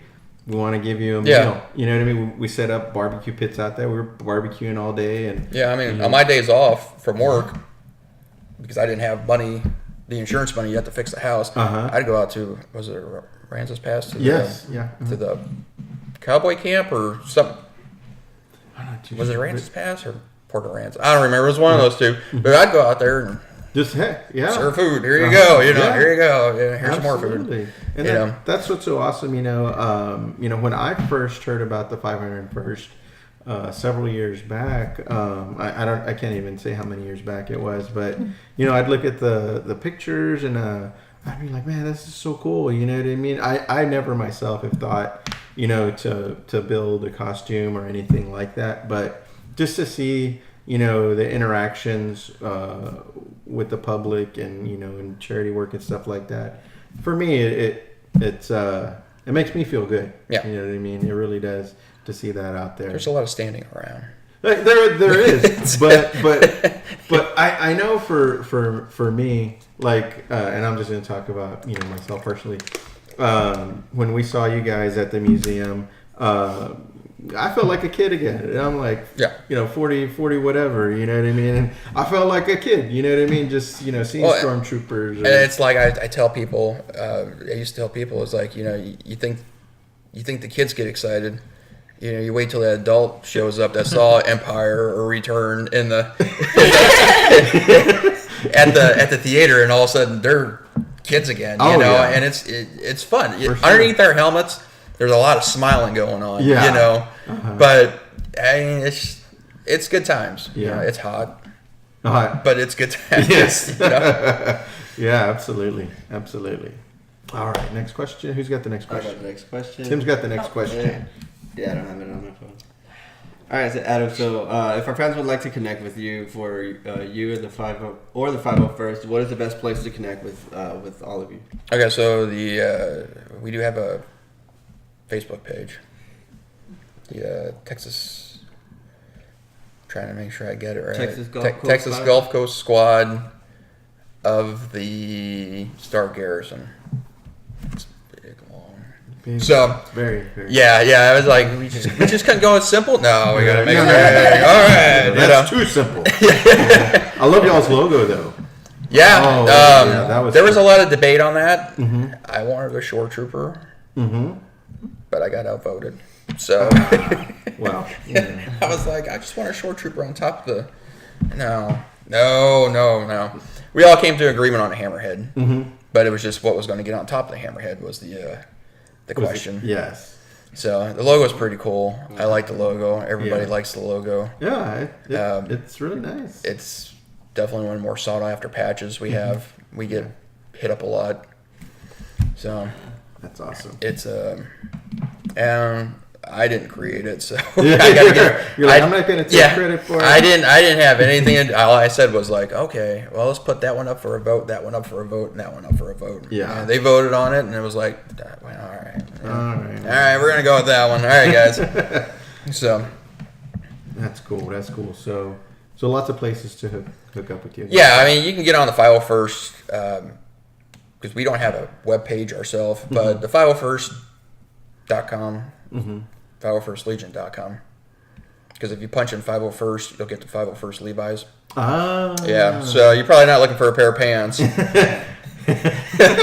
used to do that a lot. I'd be like, 501st, and just click and be like, Levi's. And you're like, Okay, let me figure this one out again. But so yeah, 501st Legion. You can Google that one; it'll come up. Star Garrison has a webpage. We don't really keep up with it that much because most of our stuff is on social media. Mm-hmm. So 501st social media, Mm-hmm. are on Facebook. Star Garrison's on Facebook. Our squad's on Facebook. Yeah. Just about every squad out there and every garrison out there has a public Facebook page. Mm-hmm. Now, there is a private Facebook page that you're not going to be allowed to get access to unless you're a member. Oh, okay. So, now also out there is different garrisons have different ways of recruiting people. Mm-hmm. So, like here in Star Garrison, we have a recruit page that you have to be added to. Mm-hmm. I believe you have to be added to. Where you get in there and you kind of do a little intro. Hey, I'm so and so. I'm from this place. Yada yada yada. And then you kind of from there figure out what kind of costume you want. Mm-hmm. So you can ask for advice. You can ask for hey, I need some help with this, or what do you guys think, or can someone send me a part? Yeah. Stuff like that on there. So it's just a recruit liaison page, pretty much is what it is. And it's pretty useful, although, to be honest with you, if you want to do a Stormtrooper, just Stormtrooper costume, and you will find all our detachments. Yeah. Because under the 501st, we have this big thing of detachments. You got whitearmor.net for Stormtroopers, you got clonetrooper.net for all the clone troopers, bikerscout.net, which is for clearly the scouts, and the short troopers, sithlords.net for all those guys. But you can actually go to the 501st webpage. Right? Hey. You can go to the 501st webpage, and in there someplace, I don't remember where it is, but you can click, I think it's under the costume reference library, and you can find whatever detachment that you want to find. Do you want to be a Tusken Raider? Yeah. Okay, click, So, and it'll take you to that detachment. And I'll be honest with you, every question you have is answered. Oh, wow. On those boards. They've been around so long that everything. Yeah. So when you get old farts like myself, and someone goes, what kind of glue should I use? Oh, well. Come on, partner. Yeah. Go over there and use the search function. Yeah. Just click in and it's going to be there. Yeah. I don't mind helping out with some stuff. Hey, go look here. Hey, it's this color. Yeah. And whatever else. But it's just like the obvious questions. Just partner. It's there. Dude, bro. Yeah. Search function. Yeah. Exactly. So. Very good. Who's got the next question? It's still Tim. Yeah, Tim has a follow-up. It's time for a 3-3-1. So it's a Force Choke original. It's where we offer you 3 choices. You get 3 seconds to make your decision, and you must give us one answer. So you ready? Punch it, Chewie. Right. Let's do this. All right. So this scenario is you just had your arms ripped off by a Wookiee, and are now healing. You need help eating your soup. Who would you choose to spoon feed you your soup? 1, Jar Jar Binks. 2, C-3PO, or 3, Chewbacca. I would go with Jar Jar. Just because he would irritate me so much, maybe I'd be able to heal a little bit faster. Be like, dude, I got to get out of here. And I wouldn't feel bad making fun of him. Yeah. Of course. Yeah, just be like, just stop talking. You stupid moron, this mouth right here. Yeah, right. It's time to eat your soup.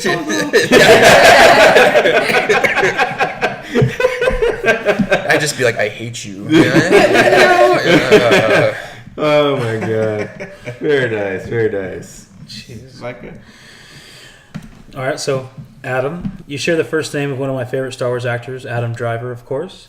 What are some of your favorite Star Wars characters and actors? And Adam, don't you dare mention any of those light-sided rebel scum. I'm sorry. Please continue. So, Jeremy Bullock. Yes. Oh, definitely. He just announced. I'm sorry to interrupt. You say it because he stopped the con circuit. Yeah. He's just not doing it anymore. He's still signing autographs, so if you send him something, he'll send it back. I like him, really like him, because I got to meet him. Oh, really? One time. Talk to us about that. He's the coolest guy ever.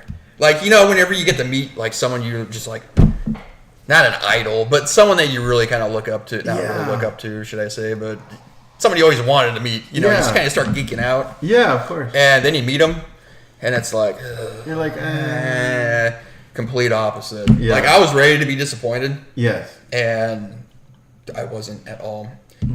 So we were up in San Antonio, and he'd come out, and when he was there, and I don't know if he does this all over the place, but he doesn't sit behind his table. Oh, cool. He would stand in front of his table. Uh-huh. And he would shake your hand and have a little conversation with you and sign autographs and stuff like that.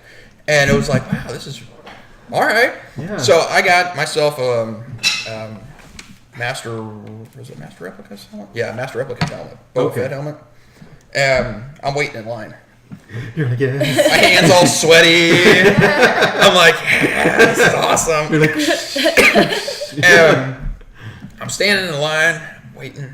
And it really wasn't. It was like 5-6 people, you know. And I'm just like, and I sit back and I'm standing and I'm looking over there, and my wife and my son, he was like 2, so he's still in a little stroller. Yeah.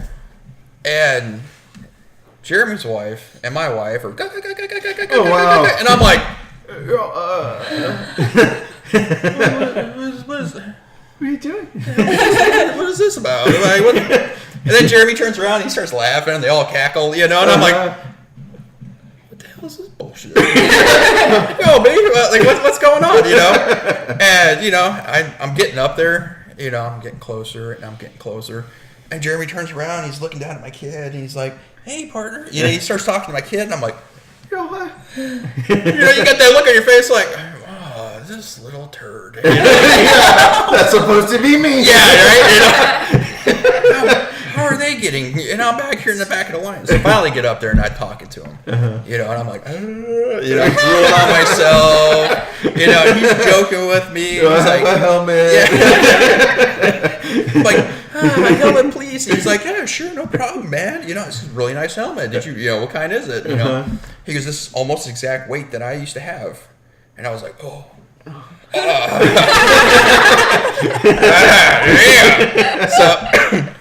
So I'm standing there, and, you know, and my wife and his wife, you know, and they're all chumming it up. And I'm just like, this was my moment.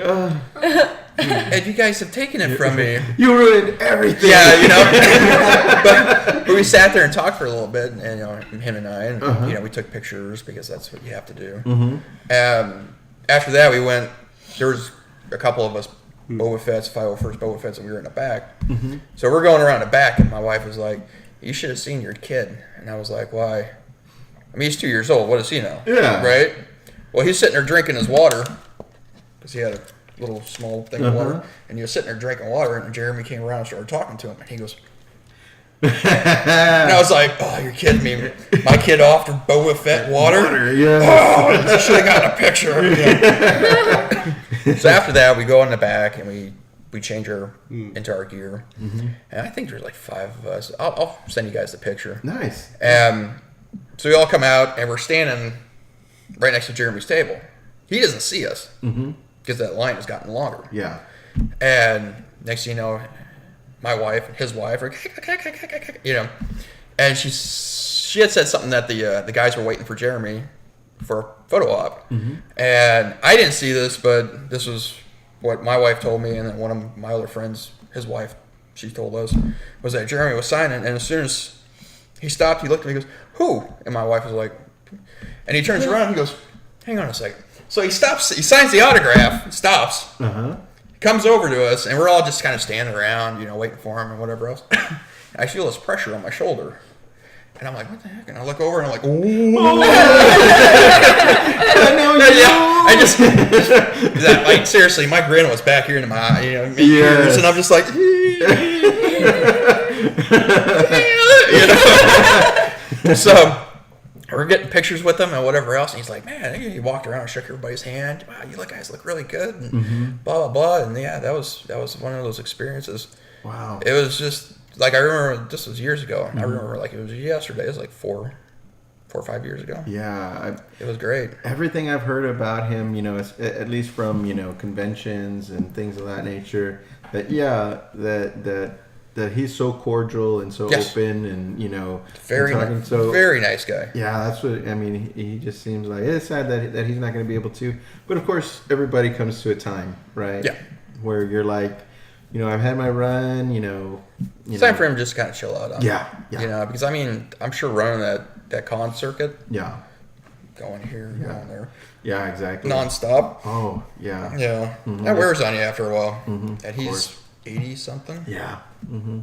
Yeah, it sure is. So Time to sit back and just go fishing. yeah, You know? exactly. So wow, that was a great story. Although I will say, Adam Driver, I do like Adam Driver. I haven't yet to meet him, but yeah, he's got the first name, Mm-hmm. and he was in the Marine Corps. Yeah. And I was in the Marine Corps, and he was in the infantry, and I was in the infantry. So, Mhm. you know, I was like, oh, It's destiny. Yes, it will happen. Adam. We're the same. yeah. Oh man. So is that something that, you know, if an opportunity arose, would you take that opportunity to, let's say Adam started doing the con circuit, would he be somebody you want to meet? Oh yeah, Yeah, right. yeah, oh yeah, yeah. I mean, I would be more than happy to meet everybody Yeah, at some right. point in time. Mhm. I like Kylo Ren. I like how he played Kylo Ren. Mhm. Now a little whiny, uh-huh. But you know, but that's kind of what you're kind of expecting it. You Yeah. knew it was coming. yeah, of course. You know, of course. Kylo wasn't just gonna run up there and be this. Yes. Yeah. You know, just. But I like his other stuff too. Mhm. Like his other acting. I like what he does for the military. Mhm. You know, and just charity. I forget what it is. The theater stuff he does. So, you know, there's more to a character than just the screen time for Yeah, me. absolutely. So, Absolutely. and I think was it 2 years ago we met the guy that played Palpatine. Ian Oh, McDonald. Yeah. wow. Up at Elmo City Comic Con. Oh, nice. That would be sweet. Yeah, that was I think that was one we were trying to go to. Yeah, I think Or that was last year, one we were That was gonna try pretty to go cool. to. Yeah. Yeah. Ray Park. He's a really cool guy too. Yeah, he seems like he's really cool as well. I missed the con, but apparently one of the cons, he went back to the 501st area Mm-hmm. where our changing area was. And he just kind of back there and sat down. Oh wow. He's like, I just got to get away. He's Yeah, like, I know and you just guys chill are- with you guys. Yeah, you know, Yeah. I know you guys aren't gonna, you know. Y'all aren't gonna There's like right. maul me. So Sorry, yeah, the dad joke came out. I keep hearing like he's a really cool guy too. Yeah. Yeah. So it's like okay, cool. Yeah. Which he might get his own movie coming up. I mean, after he's been Solo. He's been working. I mean, I know he recently got surgery, and he's been working out like crazy. Mm-hmm. You know, I've seen on some of his Instagram stuff. Him and Daniel Logan. And him and Daniel Logan, of course, who played young Boba Fett, right? Oh, So Boba Fett. yeah, I mean, Yeah. I mean, they're both working out like. Yeah. Maybe I there's mean- something in the works. Maybe Yeah. I mean Disney might. I mean have plans. Yeah, Which exactly. would be cool. Yeah. I'd like to see a Darth Maul standalone. I think that'd be kind of cool. Yeah, absolutely. Either with legs or without legs. Right? Yeah. He needs legs. Chicken He legs? needs legs. He can't have the Chicken spider legs or legs. the No spider legs. Spider legs. No no. spider legs. He just No. comes out on screen. Hello. Hi, Darth Maul. Oh my That'd be goodness. kind of creepy. Oh no. Where did we start? Yes, it Well, will. yeah. I mean, like, see what happens. Like, he's at the bottom of this pit, and like, son of a bitch. Oh, my Which I God. never could understand in the cartoon. Mhm. Like, he's got chopped in half. Yeah. I mean, you're done, partner. That's it. That's it. It's done. I mean, it'd be like Count Dooku getting his head lopped off, and all of a sudden, oh, you're done. Oh, here we go. Spider legs. He's trying to crawl back with his His head's on a plate. Uh-huh. Kind of. I don't know if you guys ever seen Ice Pirates. Yes. That one dude that just walks around with the head. Yes. That's that guy keeps talking. Oh my Count Dooku God. like this. I know I'm showing my age. I mean, I know. Everybody I know else is like, exactly when they "What is when they that?" sped up time. Yeah. It's It's a great it's movie. just me and Adam. Yeah. Well, you want to change spots? I know, right? Oh my! All right, who's got the next question? You. I have the next question. Okay, where'd you leave off, Tim? It's where you left. 5. Michael left off. Number 5. Okay. So, Anna, how did you become a Star Wars fan? And then I got a next question, follow-up question, but how did you become a fan? Kind of grew into it. Yeah. You know, I remember seeing Return of the Jedi, like I said, the Galvez Mall Theater in Galveston, Texas, which is no longer there anymore. It's a big Home Depot sitting on top of it right now. Mm-hmm. But before that, one of my earliest memories was one of the neighbors came over. It was real early in the morning, and it was my birthday, and they dropped off an X-Wing. Oh, wow. Nice. And I remember sitting in my mom's bedroom, just ripping this package open and pulling out this X-Wing. And I was maybe 6 or 7, I think. Maybe 8, I don't remember. But just tearing it apart, putting it together, and running down the house and stuff like that. You know, I remember having the Snowspeeder. I had like just about every character out there. Yeah. And then my mom decided to sell it all in a garage sale. Oh, did she sell your... Thanks, Mom. She sold your Darth Vader? I had, yep. Yeah, I had one of those. I had an AT-AT. Yes. I had a C-3PO little carrier. Oh, man. And it's all gone. Oh, me too. Make a grown man weep. Yeah. Wait, what was this? What is this? That's a little, you just put your action figures in. Oh, And it was like a okay, little the carrying little case. container. Yes. Okay, all right, okay. Yeah. That's You good. notice how all I had to do was Yeah. this. Yeah, I knew exactly what you were talking about. I was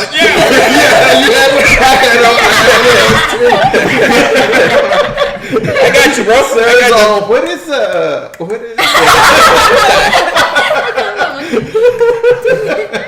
But yeah, I had a lot of that stuff, and then all of a sudden one day it was gone. Yeah, and now I'm like, there was a store in Houston.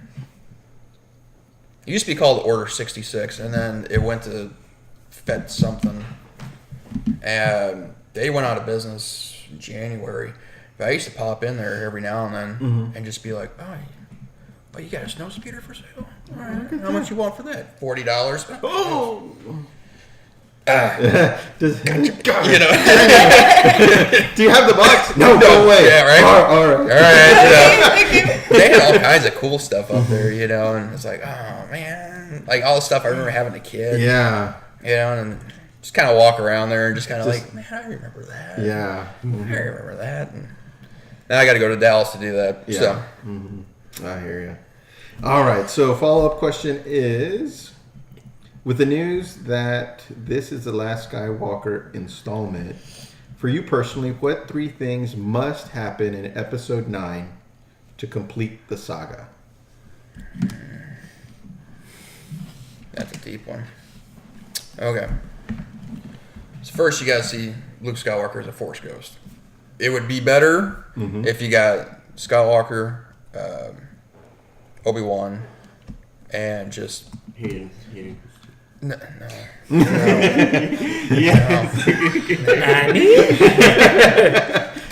We're not allowed to throw things, are we? Mike has thrown things before. So. But just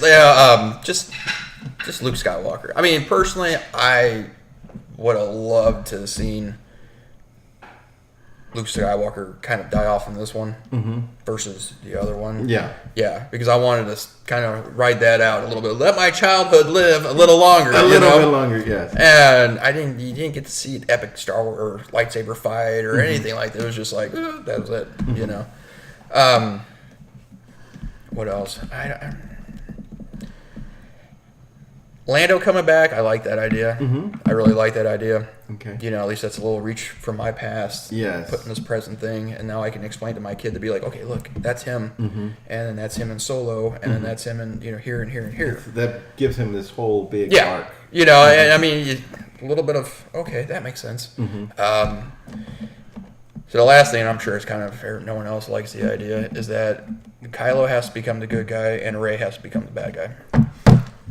There's somebody sitting right next to you right over there. I've said that. Have you? Yeah. I would.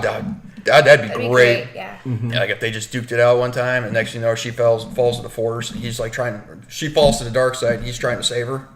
You know, and then she just starts, going on a Anakin and Yeah, Tusken over- Raider run, you know, Yeah. just wailing on people. Yeah. I actually think that would be a really good story. It'd be, Yeah. everybody'd be like, what? Oh, You know? the broom boy is gonna get sliced and diced. Oh, no! Bro. Master Skywalker. This time they're gonna show it. Oh my goodness. But I think that's something I'd really like to see. It's Yeah. just to see the roles. Yeah, kind of. Yeah. Especially too if they're gonna hold on to the. I mean, if they cling on to the concept, if Rey's a nobody, Yeah. then she could go to the dark side, and then Kylo Ren is redeemed. You know, it's a redemption story about Skywalker, but he's redeemed back because he is a Skywalker. Yeah. Yeah. I like that. Because they were kind of talking about in episode 8, like the concept of the Force tree, and there's just to try to make it a short story. In the beginning, there's 2 kids. They're brother and sister. As they got closer to this tree, they became more powerful. And the girl was supposed to represent the light side. The boy was supposed to represent the dark side. He killed her, like a Cain and Abel kind of thing, but she didn't really die. But it was supposed to be some kind of prophecy or whatever that they'll come back at some point in time in the future. You just don't know what. And just because the girl was a light side doesn't mean she would come back as a girl. She could come back as someone completely different. So that's what I was saying in episode 8. Like, Kylo Ren was light side, and he was manipulated through the entire thing by Snoke, and then turned, ultimately, the catalyst was Luke. Yeah. And so, you know, when Rey was talking, like going through the Force or whatever, she was being pulled by the dark, like, instantaneously. Yeah. So that's why I was thinking, I was like... Yeah, that was something me and my old boss, Mm-hmm. I would say we sit there and talk for hours about, you know, who's this and how I would have done the movie, you know. Yes. And we were talking about that, like, right after episode 7. We were like, what happens if he becomes a good guy and she becomes a bad guy? Yeah. That'd be awesome, Yeah. you know? Yeah. So, I don't know. You're kind of looking for that moment where you find out Darth Vader is Luke Skywalker's father. You know, you're looking for that. You're looking for that shock and awe moment. Yeah. That's kind of what I want to see in this movie. Yeah. It's just a quick trigger, flip the story. You Yeah. know, let's watch the progression of someone who is good, and then all of a sudden just, you know, bye. You know, it's interesting how, you know, you guys are very passionate about kind of like that storyline, because I did notice, and I don't know if it, you know, I know the story writers and directors are very, very detail oriented, you know, when they put a movie out.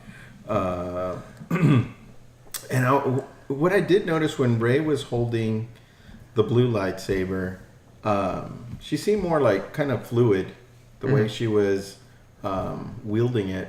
But when she got hold of that red lightsaber, I mean, she looked like raw. Joey, a Braveheart. Yes. I mean, she was out there using that thing for what it was intended to be. Yeah. You know, it's not an elegant weapon. No. It's out there to To start hacking do- some legs off, you know? Exactly. So I don't know. Maybe I'll have something there. You know what I mean? Where that turn may be coming, even though I think she's putting that towards the back. It's in the back of her mind, but it seems like more and more things are coming forward that maybe that may be the case. I don't think we have this question on this, so I'm just going to ask it real quickly. She's going to have to reconstruct a lightsaber. What color do you think it's going to be? Because the colors are going to be symbolic to different things. Ooh. I don't know all the colors, though. 'Cause there's so many. Red. Well, what's more of the neutral? Isn't there a neutral? Because I know all the colors have a meaning, like Yes. you said, behind it. You know, hey, I'm this, I'm that, blah, blah, blah. But I think she'd probably go with more of whatever would be neutral, maybe. White? Didn't it okay? There is Do they have a white one? yeah, but I think it's supposed to be like a sentinel or something, right? Like Something like a that. temple. Guardian. Yeah. Guardian. I was trying to propose that maybe it'd be purple, like Mace Windu's, because he used the dark side as well as the light side. Did he? Is it? You might be right. Oh, I didn't know. Well, I mean, that's supposed to be behind the lore. I know we talked about it a long time ago, where essentially like it's like a light side, or maybe you can help me, Lewis. I don't think she's going to use blue or green again. Yeah, I think Yeah. I think they would want something new, nuance, you know, and Yeah. everything. And that's why I'm saying, like, I mean, essentially, purple is supposed to be like they were dark side or Sith, but I mean Sith you could be synonymous with dark side. Mm-hmm. Dark side becoming light sided, if you will. Red I and would- blue.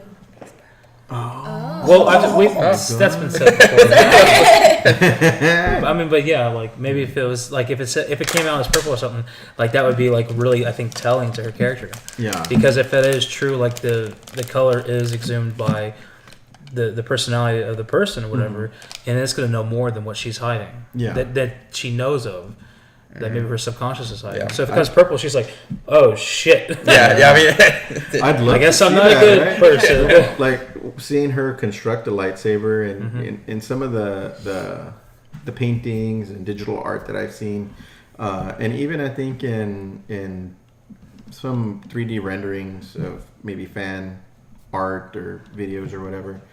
I love when it shows like a Jedi or Sith constructing a saber, but like the pieces are just like kind of floating, and they're like, you know, really concentrating. It's coming together, you know, and when she ignites it, you know, that reveal. I mean, I'm sure some people are gonna just go nuts.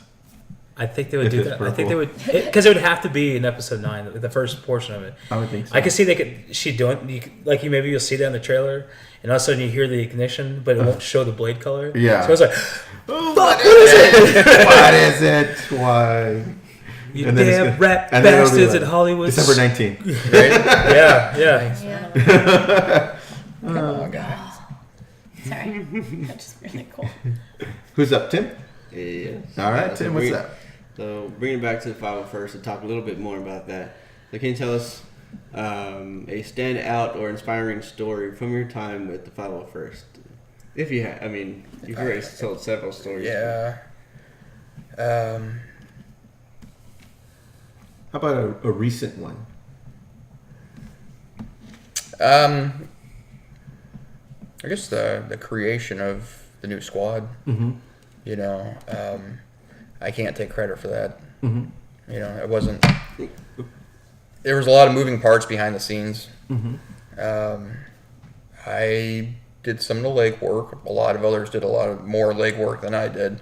So I know a lot of people are like, "Well, you're the squad leader," and I'm like, yeah, "But I'm just a face behind the name." Mm-hmm. You know, I don't own it. Mm-hmm. I didn't come up with the name. I didn't come up with the logo. You know, it was all a big vote Yes. based on what members we had at the time. Mm-hmm. And that kind of came around probably 10 years ago when it was me and another member, Matt. There was only 2 of us here in Corpus, you know, and we used to have to, you know, do cold calls, show up to places just to get the name out. You know, when I was in Houston, we had more events than we had people. Okay. Here in Corpus, yeah, Yeah. you know, we had people be like, "Who are you? Uh-huh. We'd like to show up, but wait. What? So what do you want to do?" And you know, it's like nobody. So you had to get into this whole new market, you know. And like I said, a lot of cold calls, a lot of knocking on doors, a lot of, you know, shaking babies and kissing hands, you know. And He got that part right. you know, and stuff like that. I mean, I even went to Toys for Tots at one point. Me being a former Marine, you know, I was like, "Hey, this is what we do," and blah blah blah. And they're like, "No." Oh. And I'm like, "But here's pictures Yeah. of everybody else doing it," you know. And they're like, "No, Oh, wow. thanks for showing up," you know. And I was like, Don't steal our thing. "Take that out," you know? Right? Yeah. But I think the whole memory of just trying to get the squad going for 10 years, it's a lot of work. Oh, yeah. It's a lot of dedication to be for one idea and trying to build a squad. But you got to have at least, I want to say it was 12 members. You got to have a proposed area. You know, like us, we go from Victoria down to Brownsville. So not only that, but like I said, behind the scenes stuff, you got to play that politics. Yeah. You know, you got to get in there. You got to, you know, kind of work the idea into the minds of people that it's okay. You know, we don't have to be this one squad. You know, once we get to a certain extent, a certain point, you're gonna have to break off. Yeah. Yeah, and just trying to explain that to people. You know, trying to get them to agree with you. And like I said, a lot of the politics that go along with it. Some of it's good. I made a lot of friends doing that. Made a lot of enemies doing it too. Oh, I'm sure. So, like with anything. But yeah, no, it was just that one simple idea me and him had at one point in time. And I want to say he probably came up with the idea. It'd be nice to have a squad and be like, oh yeah, that'd be pretty cool. Never thought it would ever happen. Yeah. You know, and I mean, we talked about it here and there and stuff like that. But I mean, it was just that one defining comment. Yeah. And then 10 years later, you know, we got 29 people in the squad. Yeah. I think we got 15 recruits. You know, so it's slowly growing. Yeah. This first year's Little rough. been a little rough. Not in a bad way. I mean, we've had some hiccups. Then we hurry up and put the fire out, you know. So, but I think that the whole memory of just from point A to point B, you know, and that's a. I mean, it's a pretty good accomplishment. Yeah, absolutely. Yeah, like I said, I was just the orchestrator. Yeah. I was just like, okay, can you do this? Can you do that? And Yeah. I really didn't do that much legwork. Yeah. It was just, all right, the manager, you know. I'll stand there. All right. I'm standing there with a clipboard and a cup of coffee, you know, and everybody else is, you know, hey, how about we do this? Okay, well, let's put this up for a vote first. You know, Yeah. How about this? Okay, you know. So it took some time. Yeah. And I think that's probably one of the more defining memories I have of the 501st. But there's so many, you know. I mean, I've been in this. Was it 2005, 2004? 04. No, episode 3 came out in 05. So I might have got my years mixed up a little bit. So yeah, it would have been 05. So I've been doing this since 2005. Yeah. You know, and I mean, it's just a lot of good memories. That's good. You know, kids' hospitals. I always like doing those. Yeah. You want to make a grown man cry in costume? Oh, I'm sure. Yeah, that's Yeah. rough. You walk into these hospitals, and you got these kids, you know, and they're hooked up to all these machines, you know, and whatever else, and you're like, Yeah. hi, you know, and you know, Yeah. That's, and I mean, there's not a dry eye that walks out of the hospital, yeah. you know, but they're so happy to see you. Yeah. They're that moment in time, you know, it stands still for them, you know, and there's nothing else wrong with that kid at that point in time. Right then and there. Right then and there. Yeah. You know, they're focused on you. Yeah. And they forget about, at least you think. Yeah. You'd like to think Yeah. that they forget about everything else that's going on in life. And there you are, handing them a trading card. Yeah. Or a sticker or a coin, sitting down and talking to them for 5 or 6 minutes Yeah. before you move on. You know, and, you know, it's stuff like that that really kind of, Yeah, really. you know, Yeah. it gets you right here, you know, and it's like, all right, you know. Yeah, well, you know, I mean, I myself have never had a child or known anybody in that situation, but thank you for doing that.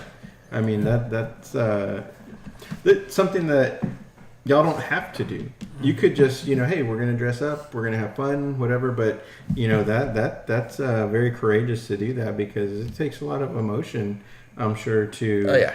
to do that. You know what I mean? And, I mean, there's a lot of times you'll see guys and girls. I mean, there's a lot of females in the 501st also. You know, they'll come out of the room and be like, "Hang on a second, you know, pull Yeah. the helmet off and yeah. dry the eyes. Like, all right, Let's do all right, it. let's go." You know, Yeah. and it's just I'm not gonna say it's an emotional journey, but it brings you down to earth. Yeah. You know, like I said, I do have a kid. I'm lucky. He doesn't have any health problems. He's got an attitude problem. However, move along. but you know, and I've done stuff like I haven't done one hospital visit in a long time, but I would do those hospital visits and go, you know, am I going to have a kid like that? Yeah. You know, am I going to have a kid in the hospital at some point in my life? You know, which he broke his arm a couple of months ago, but because he wasn't listening to Dad because he has a bad attitude. Yeah. But but it wasn't, you know, a big, you know, where the kid has to live there, you know, or something like that. What's your kid's name? Connor? Connor, right? Yeah. Connor, it's forever documented. Change that attitude. Yep, there you go, partner. I want to hear this. I don't want to eat. Bust out the knife hand. Partner, no. But thank you for doing that. That's amazing. That's one of the bigger requests that we get from our membership. Yeah. Is they want to go out and visit the hospitals. You know, that's one of the reasons why I just joined because I wanted to wear a cool Boba Fett costume. Yeah. You know, because I just wanted to be the cool guy. Yeah, of course. And now it's like, okay, you know, I'm not really big into doing cons. That's not really my. You sit there all day and it's hot. And, Yeah. you know, I enjoy it for a little bit, but then after about 4 hours into it, it's more like work. Yeah. You know, and I like doing the charity stuff. You know, I don't mind tossing on boba, walking through a hospital. Yeah. I mean, by the end of that, I'm going to hurt, but you know what? It's worth it. Someone else is going to smile. Yeah. And it'll be worth the pain. Excellent. Plus, I can drink water, take Motrin, and walk it off. You know, I mean, you'll be all right. But yeah, that's, and we always do, well, we've been doing this for 4 or 5 years now. The Salvation Army's Red Kettle. Okay, yeah. So we'll get out there in front of Texas Toys with, you know, Dean will give us permission, and we'll stand out there all day. Yeah. Just ringing that bell. Yeah, you just know, go for it, and yeah. we'll bring in quite a bit of money. That's good. Of course, by the end of the day, you hear those bells ringing inside your helmet for another week or so. Just saying, cling, cling, cling, cling, and it gets up underneath there and just bounces around, and you're just like, oh. Oh my goodness. All right, there's one person doing it, not everybody, you know. So That's too cool. there's a lot of good memories like that. All right, who's got the next question? Oh, I do. So, Sure. Adam, recently your squad bestowed honorary member title to one of our former special guests, Yep. Trent Westbrook, Yep. Yeah. at this year's Corpus Christi Comic Con, and the team would like to know. Do we qualify as honorary members? Unfortunately, no. Well, I mean, we'll give you time to. Izzy will ask another question. We'll come back to more questions. Back to that. That whole process it's a difficult process. Oh, I'm sure. Because we don't even make the call. It goes all the way up to Legion. Oh, wow. So it's a panel. I want to say it's a panel of 5 people, and they go over. They do like a background check on you to make sure you're not some kind of psycho, crazy, weirdo. There's a reason I'm not. Yeah. There's a reason I just can't go Right. on camera, but He was never convicted. Right. Right, exactly. So they go back and they do a background check on you. Allegedly. They do a to be an honorary member, you have to contribute something to the Star Wars universe that's significant. Yeah. So like Trent has stuff in the archives, Oh, yeah. you know. So that's kind of a big thing. Yeah, he was an amazing guest. He brought artwork. He Oh, yeah. yeah. I Oh, mean, yeah. it was man. He It was comes so he cool. comes to our armor parties. Oh, cool. You know, I mean, he wants to do a short trooper. He's like, hey, Pogo, you know where to get it? Bro, I got you hooked up. You know, Yeah. here's where you need to get it from. You know, so there's, and then after you contribute to whatever, like myself, I had to write up a full page of what his contributions have been to the Star Wars world. Yeah. And then, you know, I did a nice letterhead, whole thing, you know, professional stuff, and, you know, signed it and sent it up, and it took them 3 months to get back with Oh, me. wow. Because they go back through that and just check, especially with someone like himself. Oh, cool. Yeah. Whereas if it's like Carrie Fisher, Yeah. Yeah. You're like, there you go. oh, You why know, even ask? or Yeah. someone that was on stage. You know, okay, you're good. You Yeah. know, but they wanted to verify All this. everything that he had done and whatnot. Now he didn't get honorary member; he got friend of the Legion, which is a slight, downgrade Yeah. from honorary member. But he was the first friend of the Legion they've accepted in 2 or 3 years. Oh, wow. Because a lot of times they just get rejected, and they were like, "Well, yeah, he's good," and I was Yeah. like, Yeah. kind of sweating that one a Yeah. little bit, you know. I didn't know if he was gonna get it or not, or Yeah. or whatnot. But now he, you know, he's an official member, Mm-hmm. so he gets a fancy T-shirt. Yeah.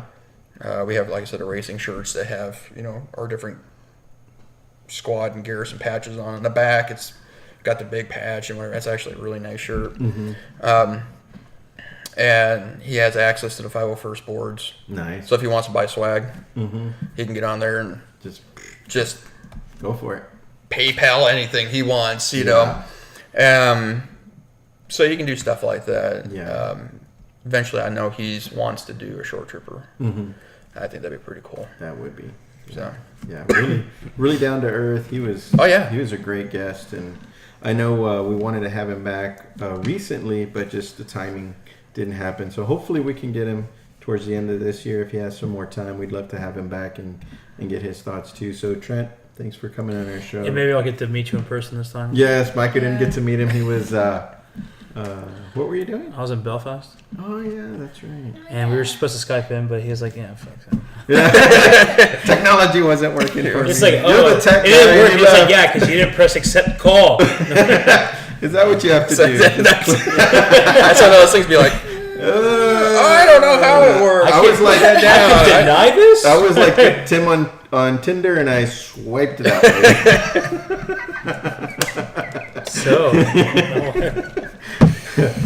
Anyway, who's next? is he? Are you still? It's me. Whoops, whoops. Road Raggy. Okay, so it's pop quiz time. Oh my gosh! As long as there's an all of the above answer in there somewhere. Well, so somebody wants to, I don't know, put 30 seconds on a clock for me. Who's got 30 seconds? I got it. Sarah's got it. Okay. All right. So what we're gonna do is I need you to name as many Star Wars characters as you can in 30 seconds. Hang on. Good? Oh, jeez. Ready, set, go. Meow.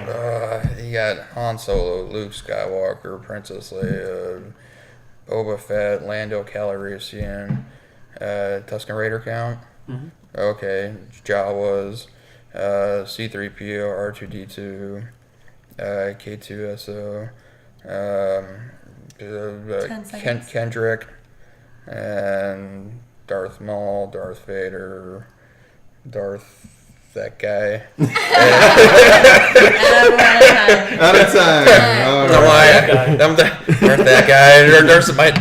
It popped up. Darth Sidious. That's what it was. All right. Final tally. Lewis and Probably the worst out of everybody. 13. 13. Oh, I thought it was 14. Was it 14? It might have been give him 14. Let's go with Darth 14. that guy. I think it was Yeah. 14. You can see some guy in a black robe 14. doing. Oh, I don't remember that. Yeah. Oh, yeah. Grading. You don't have the grading? I don't have it. Okay, let's see. Let's see. We're gonna see here. For that much, I think it was like a Jedi Master or something. Something, might as well. got It was like a knight or a master. Padawan or something. No. Master was more than 15. Okay, Timothy. Okay, so I changed it up a little bit. Okay. Ooh, see, it's a Jedi Master, and I'll watch it. Alright. So if you got between 1 and 5 characters, you would have been Bantha Poodoo. Bantha Poodoo? Yes. 6 to 10 characters, you would have been a bounty hunter. So 11 to 15 characters, an Imperial Naval Cadet.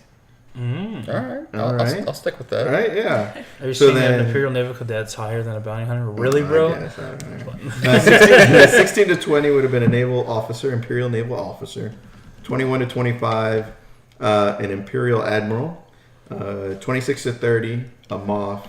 And 31 and up, a Grand Moff. Grandma. Yes. If you get the 40, you would have just been thrown yourself. Yeah. Right? Yeah. Oh, man. So, All right. where are we at? So, Okay.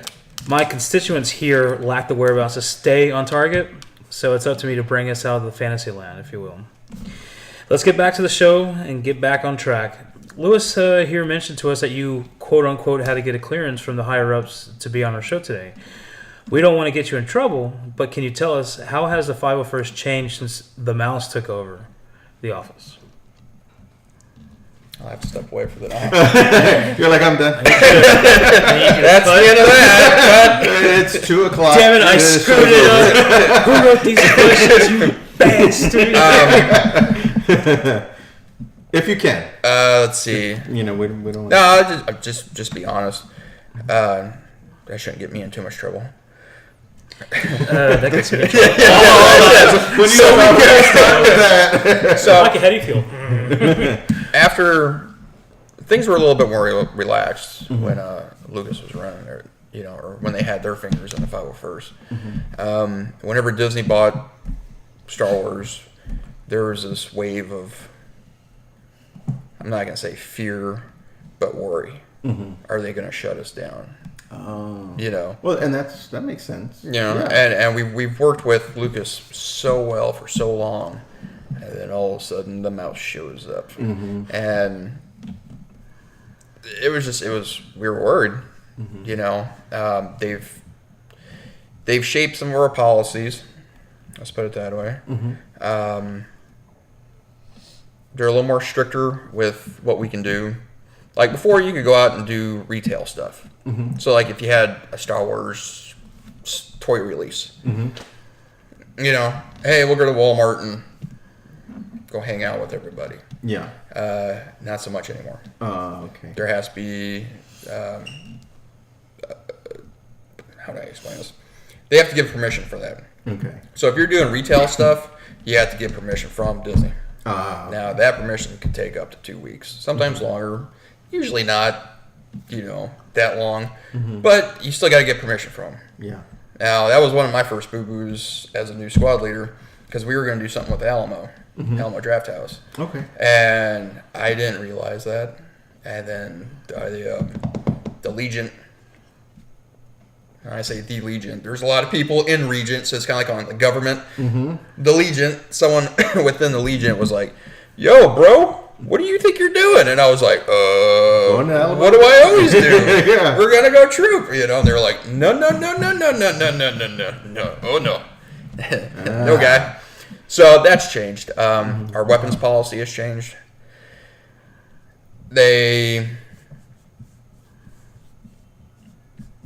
Let's see if I remember it right. So they don't like the weapons being pointed at people. Okay. So, I mean, that's understandable. I get it. You're going to miss anyway. I mean, right? I'm kidding. But there's circumstances where they just don't want you carrying it, period. Yeah. Which is understandable, too. Yeah. There's been times, excuse me, oh, that Whataburger. It got you, right? So does that mean like the projectile weapons or the lightsabers also? Okay, so when it comes, I don't know. I don't really mess around with the lightsabers that much. Okay. So I don't really know how that would work, but when it came to rifles and pistols and blasters, sometimes they just flat out say, you're not allowed to carry it. Okay. And that's coming down from Disney, and the Legion puts it out there. Yeah. And then after a while, they kind of lose it. Usually it happens after some nut job goes out there and starts. Yeah. Yeah, whatever. So then, you can pretty much count on something the next day it coming down going, you're not trooping with blasters. Yeah. And then after a month or 2 or 3, they're kind of like, okay. Yeah. I know before, a lot of people like to get their picture taken with, their hands on the back of the head and someone pointing a weapon at them and stuff like that. We've been trying to get away from that. Some people just insist. Yeah. So you got them down like that, but you're not pointing a weapon at them. You kind of like in the movies. Like if you're standing over there and I'm standing here and we're pointing guns at each other, we're not really pointing guns at each other. You're pointing this way and I'm pointing that way, So we kind of do something like that. It makes the appearance, but you're not really doing it. Yeah. So there's that. Besides that, I really haven't been in the deep end of the pool when it comes to Disney's crackdown on some things.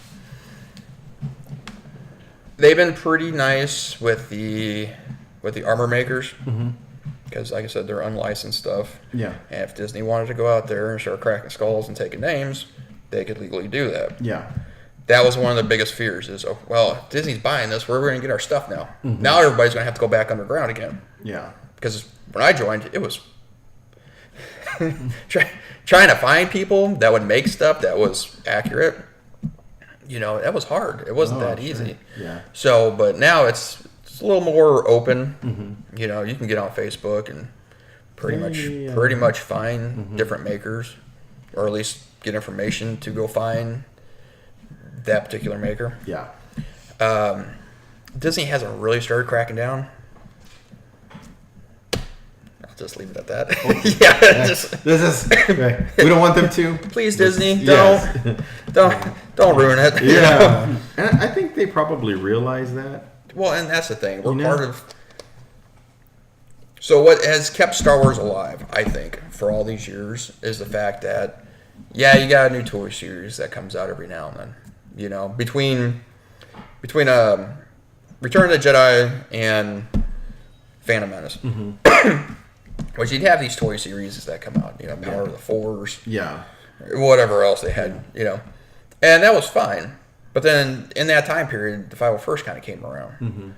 And what I think actually has been keeping Star Wars alive since the foundation of the 501st is the 501st. Mm-hmm. Because we keep it in the public's eye. Yeah. We're never more than an email away. Yeah, exactly. Whereas before, you had to wait 20 years for anything to come out, Mm-hmm. Between episode 3 and episode 7, did I get that right? Yeah. Mm-hmm. You had, what was it, Clone Wars series? Mm-hmm. But what else was there? Yeah. I don't remember anything being on anything else out there. And so it was the 501st that kind of kept it alive. Yeah. Kept it fresh in people's minds, Mm-hmm. I think Disney not uses us, but views us as a it's almost like a commercial. Not really a commercial, but just as a reminder. Yeah. Free advertising. Yeah, free advertisement. Yeah, exactly. That's a great point. And the only thing Disney doesn't want us to do is screw up. Yeah, exactly. Yeah, there's certain things we can't do. Mm-hmm. Like we couldn't, before Disney took over, we used to be able to throw baseballs at baseball games, like at Astros games or games. After that. Yeah, because Darth Vader is now an Astros fan, and he's not a Red Sox fan. But you could see where something like that would go. You know what I mean? Yeah. So they kind of put the crackdown on that. Yeah. I see that. The culture really hasn't changed any. Mm-hmm. It's still the same people doing the same thing they did before. Yeah. It's just there's a couple more rules. Yeah. And don't screw up. Yeah, exactly. It's not that hard, I like it. What's next? Israel. I can't hear myself. You can't hear yourself? You haven't been talking. It's not plugged in all the way. Yeah, it is. Oh, that's weird. No, I don't know. That's weird. How about now? We're 2 hours in. Well, when couldn't you hear yourself? When I came back from the bathroom. Okay, so let's try this again. On our last podcast, it didn't go as planned, but it's Star Wars pickup line time. Oh yeah. Oh my what goodness. What we want to know is Tim going to try this Star Wars pickup line? Nope, not this time. No? So, no, not this time. Since we're dealing with Adam this time, and he is a guy, and I'm all about equality. Well, if you're about equality, then you should be hitting on me, right? Exactly. Why don't you want to hit on him? Yeah. I'm not doing Why not? Let me finish. I mean, hey. I've been doing it since we started. And I think it's time for a girl to do it. That's crap because I had it covered for you 2 times ago. Yeah. Yeah. Well, cosplay. he did say it, but you just gave it a little more. Oh, that's right. Gusto. Yes, yeah. If you will. So what are we gonna do? Mustafa. So I'm gonna give it back to Izzy today. Oh, Izzy. It's okay. I'll show you how it's done. Hey, Tim, you just sit and watch. All right. I'm so sorry. It's all right. I understand. Well, hey there, hottie. Are you that spice smuggler from Kessel? 'Cause baby, I'm hooked on you.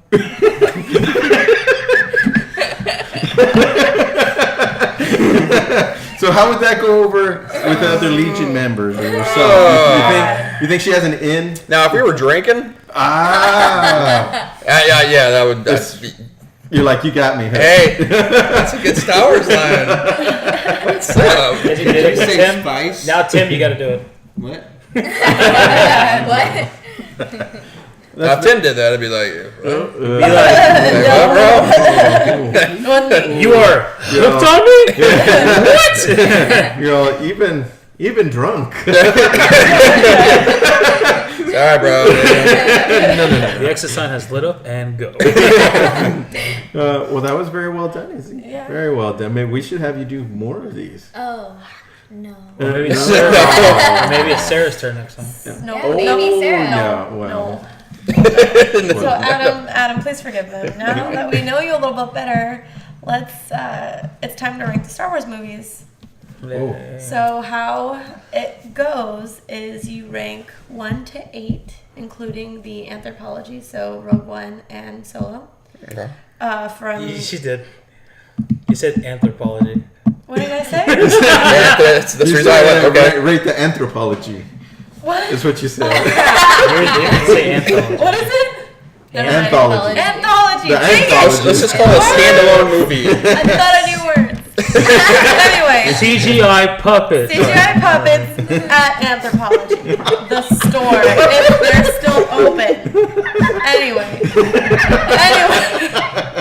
Oh my I'm god. just gonna CGI go puppet, now. huh? Yes. CGI She puppet. has been drinking. You think that's water? I've been off for the last 2 days. Anyway. So you rank them from 0 to 100, like, a grade in school, right?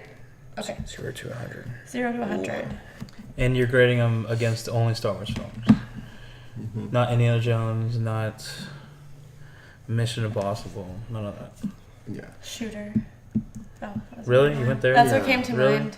I like that movie. It's a really good movie. What? The Departed. Shooter. There you go. Oh, the Titanic. Departed. I love when she references You go away. Yeah, I tried to Titanic, not yeah. say Titanic this Yeah. time. Only Star Wars. As long as it wasn't Yes. like, what was it? So- Notebook or something like that. Thank you. Yeah. That's true. The Notebook. That's a good one. No, it's not. Wow. Oh, Okay. you are all out on those. So So, Anthropology and The Notebook. And CGI puppet. And you said CGI puppets. anthropology Those again. are my 3 for. You said anthropology I again. did. Yeah, on purpose. Oh, okay. Yes. Okay, So sure. those are my 3 for the day. All right, CJ. Yes. That is all. So let's get it started with the Phantom Menace. That one's been growing on me. Wow. Oh. Now this is pod racing. I'd give that one about a 70. Okay. It's been growing on me. I mean, I can't really give it anything less than that. Hey, you're not going to hear any argument out of that from me. I know. I think I gave it, what, a 72, 5? You give it like a 71? 90. No, I didn't give it a 90. I don't remember what you I said Jar Jar Binks was automatically a minus 10. Okay, so yeah, at least a 90. At But most there's a 90, my bad. other things. Okay. If you don't have episode 1, you don't have Darth Maul. So The only you good gave thing it a about 70. Yeah.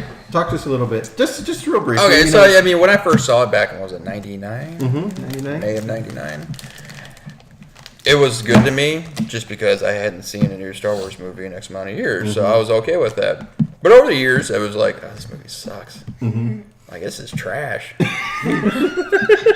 Like, seriously, this thing's a goddamn soup sandwich, man. What is this? Like, none of it actually made any, like, hey, Jar Jar, why? Yeah.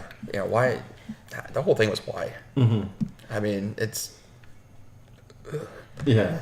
But the past couple years, I've kind of forgiven Lucas for that poor attempt of Star Wars. And I've actually kind of started to enjoy it a little bit. Oh, okay. Not one of my favorite movies. It's not going to be my go-to movie. But if it's on TV, Like, all right. I won't change the channel. Now I'll get up and go cook dinner, maybe cut the grass. But, I'm not going to sit there and be like, nah, just keep going. So, it's not terrible. Yeah. It has some great moments in it. Yeah, there's a lot of segmented great moments. I mean, the best part of the whole movie is at the very end. Oh, of course. The whole fight scene is Duel great. of Fates. Yeah, that was awesome. Yeah, of course. All right. Door open, he's just standing like a badass. Sorry. Yep. Yes. Okay, so Attack of the Clones?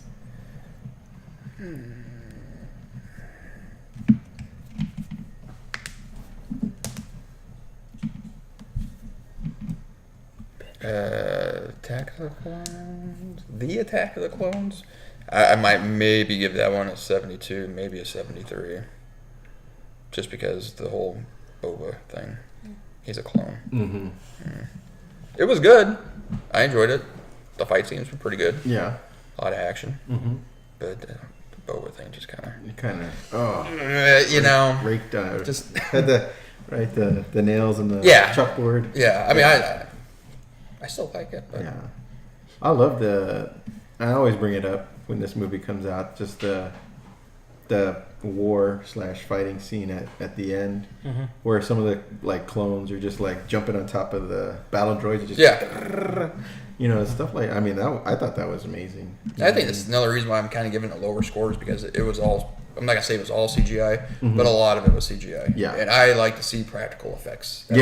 That's the cool thing. I mean, I want to see a guy dressed up in a clone or a girl dressed up in a clone running across a battlefield. Yes, because it looks more natural. The lighting is better, and stuff like that, versus just some screen. I mean, it's not the same. Yeah, I totally agree. Yeah.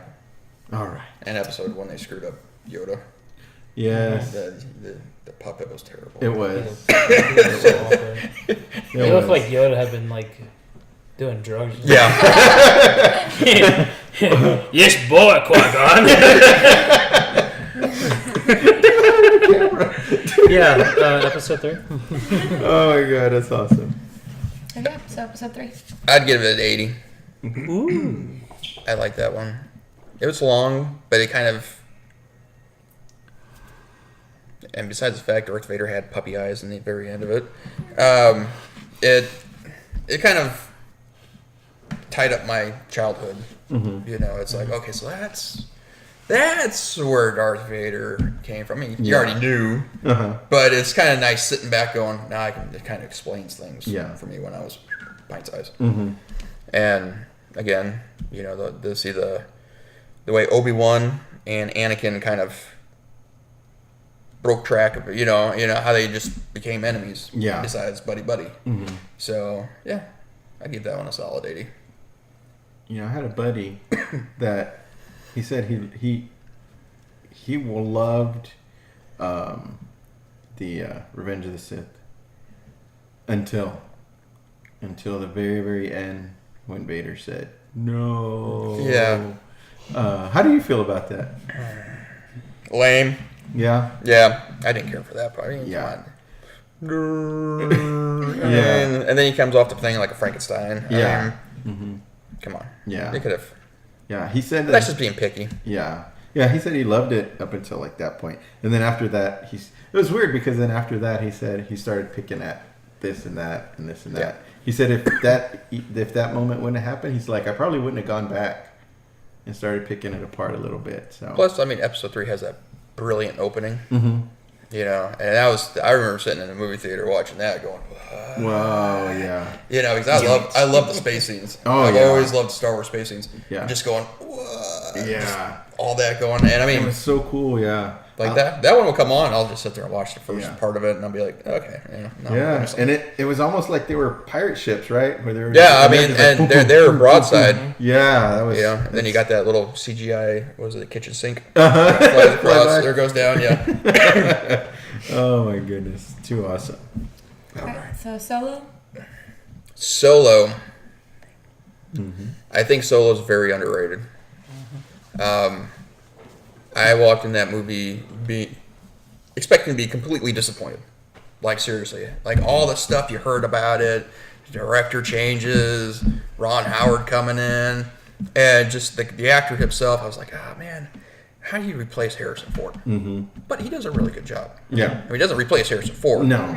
But he does a good job, and they tell a good story. They explain where the Falcon came from, and all the other little nitpicky things. Yeah, they changed it a little bit, but I would probably give that one. I'd give that one about 83. 83? Yeah. Enjoyed it. Yeah, I thought it was enjoyable. Yeah. I like how the score is just slowly going up. Oh, the scores. I like it. Oh, I see what you're Wait. saying. It's Christian though. Guess which one's next? Rogue One. 100. See? Slowly and then all the way. Straight up. It couldn't be because of this guy. I loved how that one was filmed. Mm-hmm. You know, I like watching documentaries. I like watching World War II movies, Vietnam movies, stuff like that. You know, it was a war film. Yeah. It wasn't a Star Wars film. It was a war film. You know, in my eyes, anyways. Set in the Star Wars Set in the universe. Star Wars universe. Right? Yeah, exactly. Yeah. And I walked out of the theater going, "Holy crap, Yeah. this was good." Yeah. You know, everybody else was like, "Well, it was okay," and I'm like, "No, this is better than Empire." And everybody's like, "What? What? How dare you say that?" You know, and I'm like, "Yeah," and I'm like, "No, really, it's better than Empire." And of course, no one ever agreed with me on that because, I agree. thank you. That's the only person I found out. But that's, you know, I liked it because of the way it was filmed. You know, it wasn't. The soldier's POV. Yeah, you didn't, and not only that, but you didn't have to keep up the characters. You know, you didn't have to keep up with Luke Skywalker. What does Luke Skywalker look like? How old is he now? You know, where's Han Solo at? Where's Lando at? Where's everybody else at in there? It's a whole new cast explaining a plot hole. Yeah. You know, and it was good. I still get excited about watching that one. I mean, it's on Netflix. I'm like, yeah. You know, the wife and kid are gone. Yeah. Oh. Yeah. Rogue One, baby. There we go. You know, it's like I still get goosebumps talking about it. You know, it's a really good movie. I loved it. Yeah. Then the finale. And everybody dies. Yeah. That's the best part of it. You know, there's none of this, last minute saving people. No. Yeah. That's it. Him and her don't get romantic, which I was really kind of worried about that because I don't want to see a love story Yeah. in Rogue One. Now you want to see everything else. That's fine. Yeah. But Rogue One, I wanted to see just guts and gore. You know, General Patton showed up and started shooting. You know, Sherman's out. You just going nuts. That's fine with me. Yeah. If Thrawn would have showed up and just started laying waste, that'd have been like, Oh, wow. you know. Yeah, exactly. And it wasn't a Jedi versus Sith movie. Yeah, Vader popped in there. Vader laying a waste. Yeah. That was, Oh, yeah. you know. This guy was sitting next to me. He's like, they're going to do it. They're going to do it. Yeah. I just saw it coming because I saw it with dark, and I was like, I just had this vision. I was like, it's just going to show red all of a sudden, and I was like, And that was me. I was sitting there and I was like, yeah, man, this is a really good movie. And all of a sudden, you know, the ship's going up there, and I'm like, oh. And all of a sudden, the guys start hitting the corners, and I'm like, oh, don't tell me they're going to do this. And all of a sudden, and I was like, you know, you know, and it was like, wow, that is so awesome. You know? So yeah, I'm gonna give that one 100. Very nice. No problem. Very nice. And I will defend my position to the end if anybody disagrees with me. Absolutely. He's already told you where to find him on social media. Right? Wait for the hate mail. That's right. Okay, so A New Hope. A New Hope. The whole team here Okay. has ranging scores on A New Hope. So A New Hope. Are we talking about the original New Hope? Whichever version that you prefer. Okay. So there's 3 versions. I don't know if anybody, because you got the revisited Anawan. Is it Anawan? what? The revisited Star Wars. Oh, that one I haven't heard of. You never heard of that one? No, I've heard of course, the original, the one that came out of the theaters. Yeah. Then I've heard of the Remastered? remastered, which is of course just some digitally things were fixed, and then when Lucas went back in and did the special edition, right? They Where added he Java, added Java and all then that stuff. they manipulated So the you shot. guys never heard of A New Hope Revisited? No, I haven't. There's a guy over in, I think he's out of Britain, Oh, really? and he like redid the entire movie. He fixed everything. Oh, really? Yeah, like the continuity stuff. Like you know, one screen like the blasters weren't in Iraq, and then the next scene the blasters are in Iraq. Oh, wow. like when they go to get after the Death Star, there's like a billion TIE fighters just coming at them. Oh wow! You haven't seen that? I haven't seen that version. heard of it. Have not. I've not even heard of it. What? Ah. Okay, so that one would be my favorite one. So where can we? Where can everybody find that? I'll have to look that up. He has a Facebook page. He just released Empire about maybe last year, and then he's redoing Return. Oh, okay. So Is this just like certain key points of the film, or is it the entire film? no, he like the entire film. He cleans up, and it's not the. I don't think it's not the special edition one. It's like the original one. Okay. So he went back, took the New Hope, and started cleaning it up. Like the laser bolts are brighter. Like in the when they're going after the Death Star. If you look behind the pilots in the X-wings, there's no stars behind them. Oh, okay. So he put all the stars back there. All the planets have weather systems on it. Wow. I mean, Everything. Wow. you can get it on if you download it, you can get it on the DVD 5 or a DVD 9, I think it is, which is the 9 is a dual layer, I believe. Get the DVD 9. Because if you get that one, you can actually select a setting in there, and it says everything I fixed. So throughout the entire movie, it says, "Hey, I changed this here, or I changed this here." You know, and Yeah. It's a circle with a ding. and then once it gets down to the Death Star scene, it's like there's too much to list. Yeah. You know, and that one's my favorite. Oh, wow. That one's it's amazing. It's been out for years. I'm surprised you guys never heard Never of heard that. of it. Never heard of it. So let's go with. All right, so I'm gonna go with that one. I would probably give that one a solid 90. An 90? Yeah. Okay. That was weird. Yeah. I heard something. I don't know. Maybe it was a firework or something. So I Empire. forgot where we were. Yeah. Empire. Wow. God. I'd give Empire an I'll find 80. somewhere else. An 80. I just don't like Empire. No. It's a good movie. I like it because the bad guys lose. Okay. But besides that, it's just I Mm-hmm. don't know, maybe I've just seen it like a million times and it doesn't appeal to me anymore. Yeah. Because I'm an old fart. Uh-huh. But maybe that's it. I don't know. It's not my favorite movie. Yeah. You know, I mean, yeah, Boba Fett shows up. Mm-hmm. You find out the Darth Vader Luke Skywalker connection, and they lose. Yeah. And that's about all I get from it. Yeah.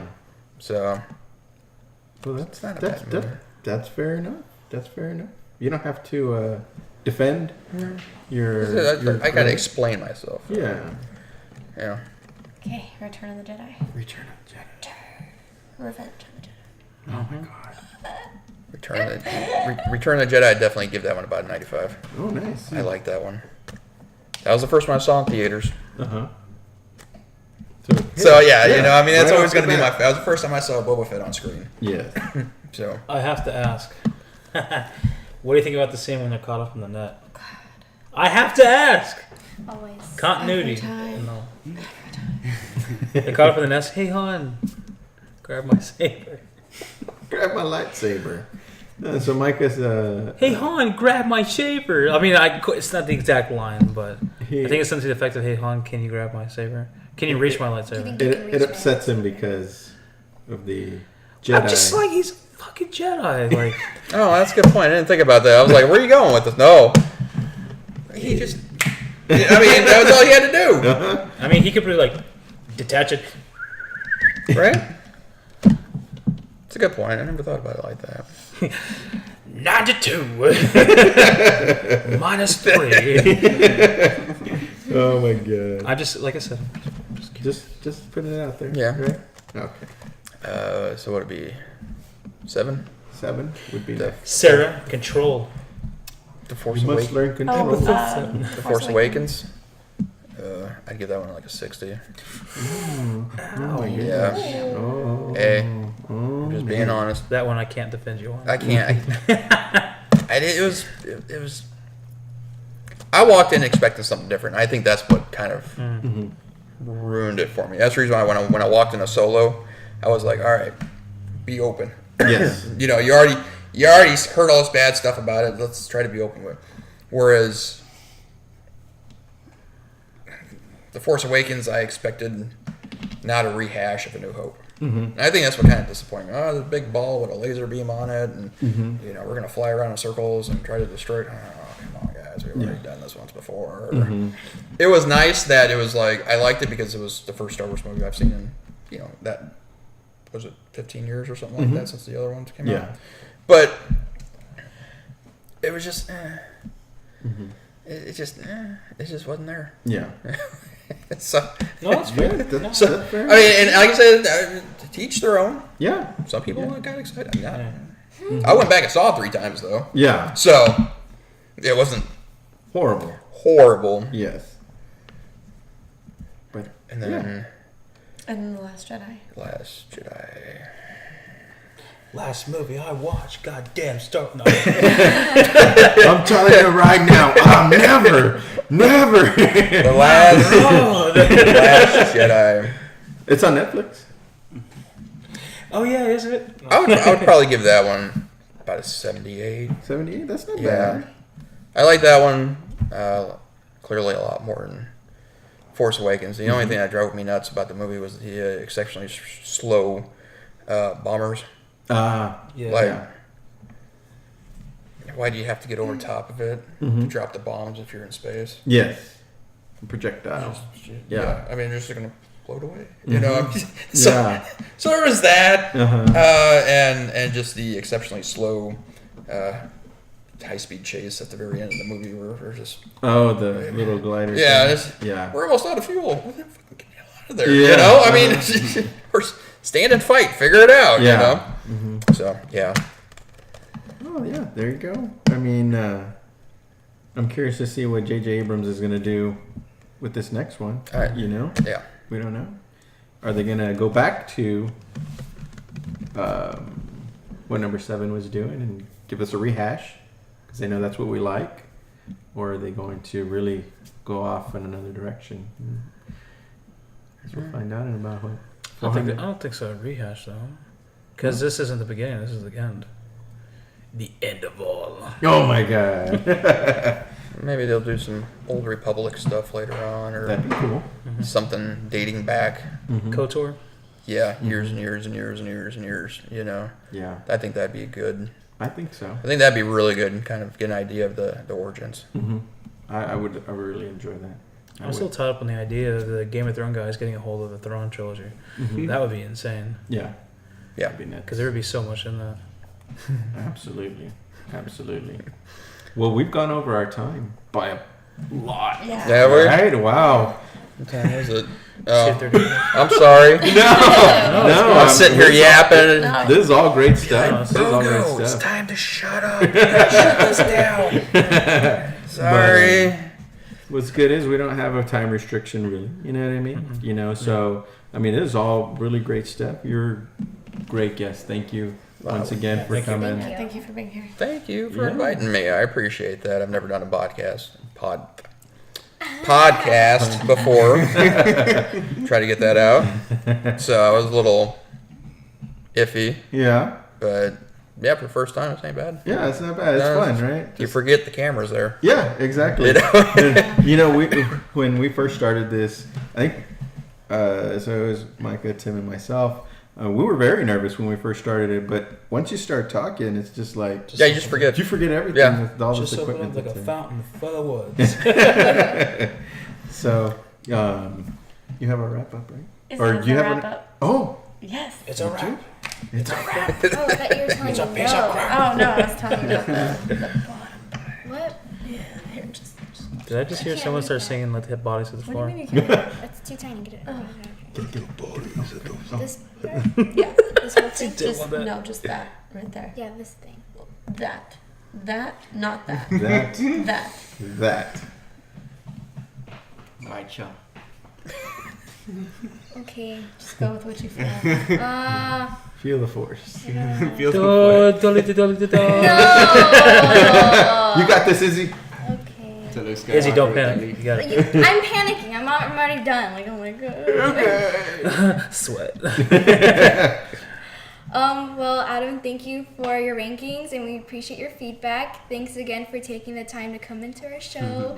Thanks to our viewers for sticking around with the our scruffy-looking nerf herders self. You know what I'm saying? Okay. Don't forget to keep up with us between podcasts on our platforms of what? Never mind. Don't worry about it. Just Plethora. The plethora. Yes. Social media, Plethora, social Snapchat, Twitter, Insta, Facebook, you know, the good stuff. Tim's Tinder. Tim's Tinder. Yes. Okay. Tim's Tinder. It's on fire. I think you need antibiotics for that. Oh, okay. Go ahead. And don't forget to watch episode 35 on August 24th and keep up with Adam and the 501st on Their Facebook page. Facebook page or at 501st.com, I believe. You know, I'll find those websites and I'll Not put them in Levi's. Not the Yeah. Levi's Levi's. page. No. Unless you need jeans. Yeah, jeans. But then make sure you go to the next one. But I'll get that website and I'll put it on the video and everything. Make sure we get the right stuff. Make sure I don't screw it up. Do you know any of your? Do y'all have any appearances coming up anytime soon that you know? We of? do Like, have can an I call? appearance this Sunday at a church. I don't really remember. I think that's kind of a closed Okay. closed thing. This is Jesus Christ, Obi-Wan. No. He did it. Can I go? That would be awfully cool, though. You know. I don't think we have anything coming up in a pipe right now. Everything's been kind of, the summertime kind of dies down a little bit. Yeah. Wintertime, December we'll start doing the kettle.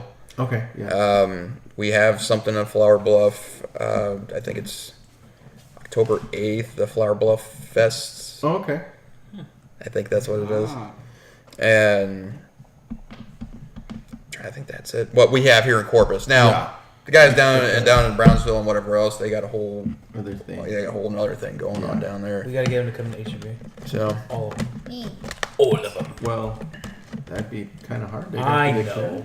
But if they just come in to buy a bottle of water, I just mean, crash it's HEB. that. Yeah. Hey, That'd be awesome. you're not gonna hear me kicking you out. It'll be Me like, either. these boys are here to stay. What you gonna do about it? We're gonna call the police. Oh shit, bye. Thumb side? Thumb side? Okay. Don't cry. She's crying. She's panicking. You have to go to the restroom again? Yeah. Again. Well, Adam, I once didn't go again, yet, but I mean, no problem. Pogo, Yes, sir. thanks for coming. Not a problem. Really appreciate Happy We to be enjoyed here. your time here with Glad us. to meet y'all here. I'm glad to say hi to your viewers and Thank you. explain things. Absolutely. And for the Force Choke podcast, council has spoken. Goodbye, everybody.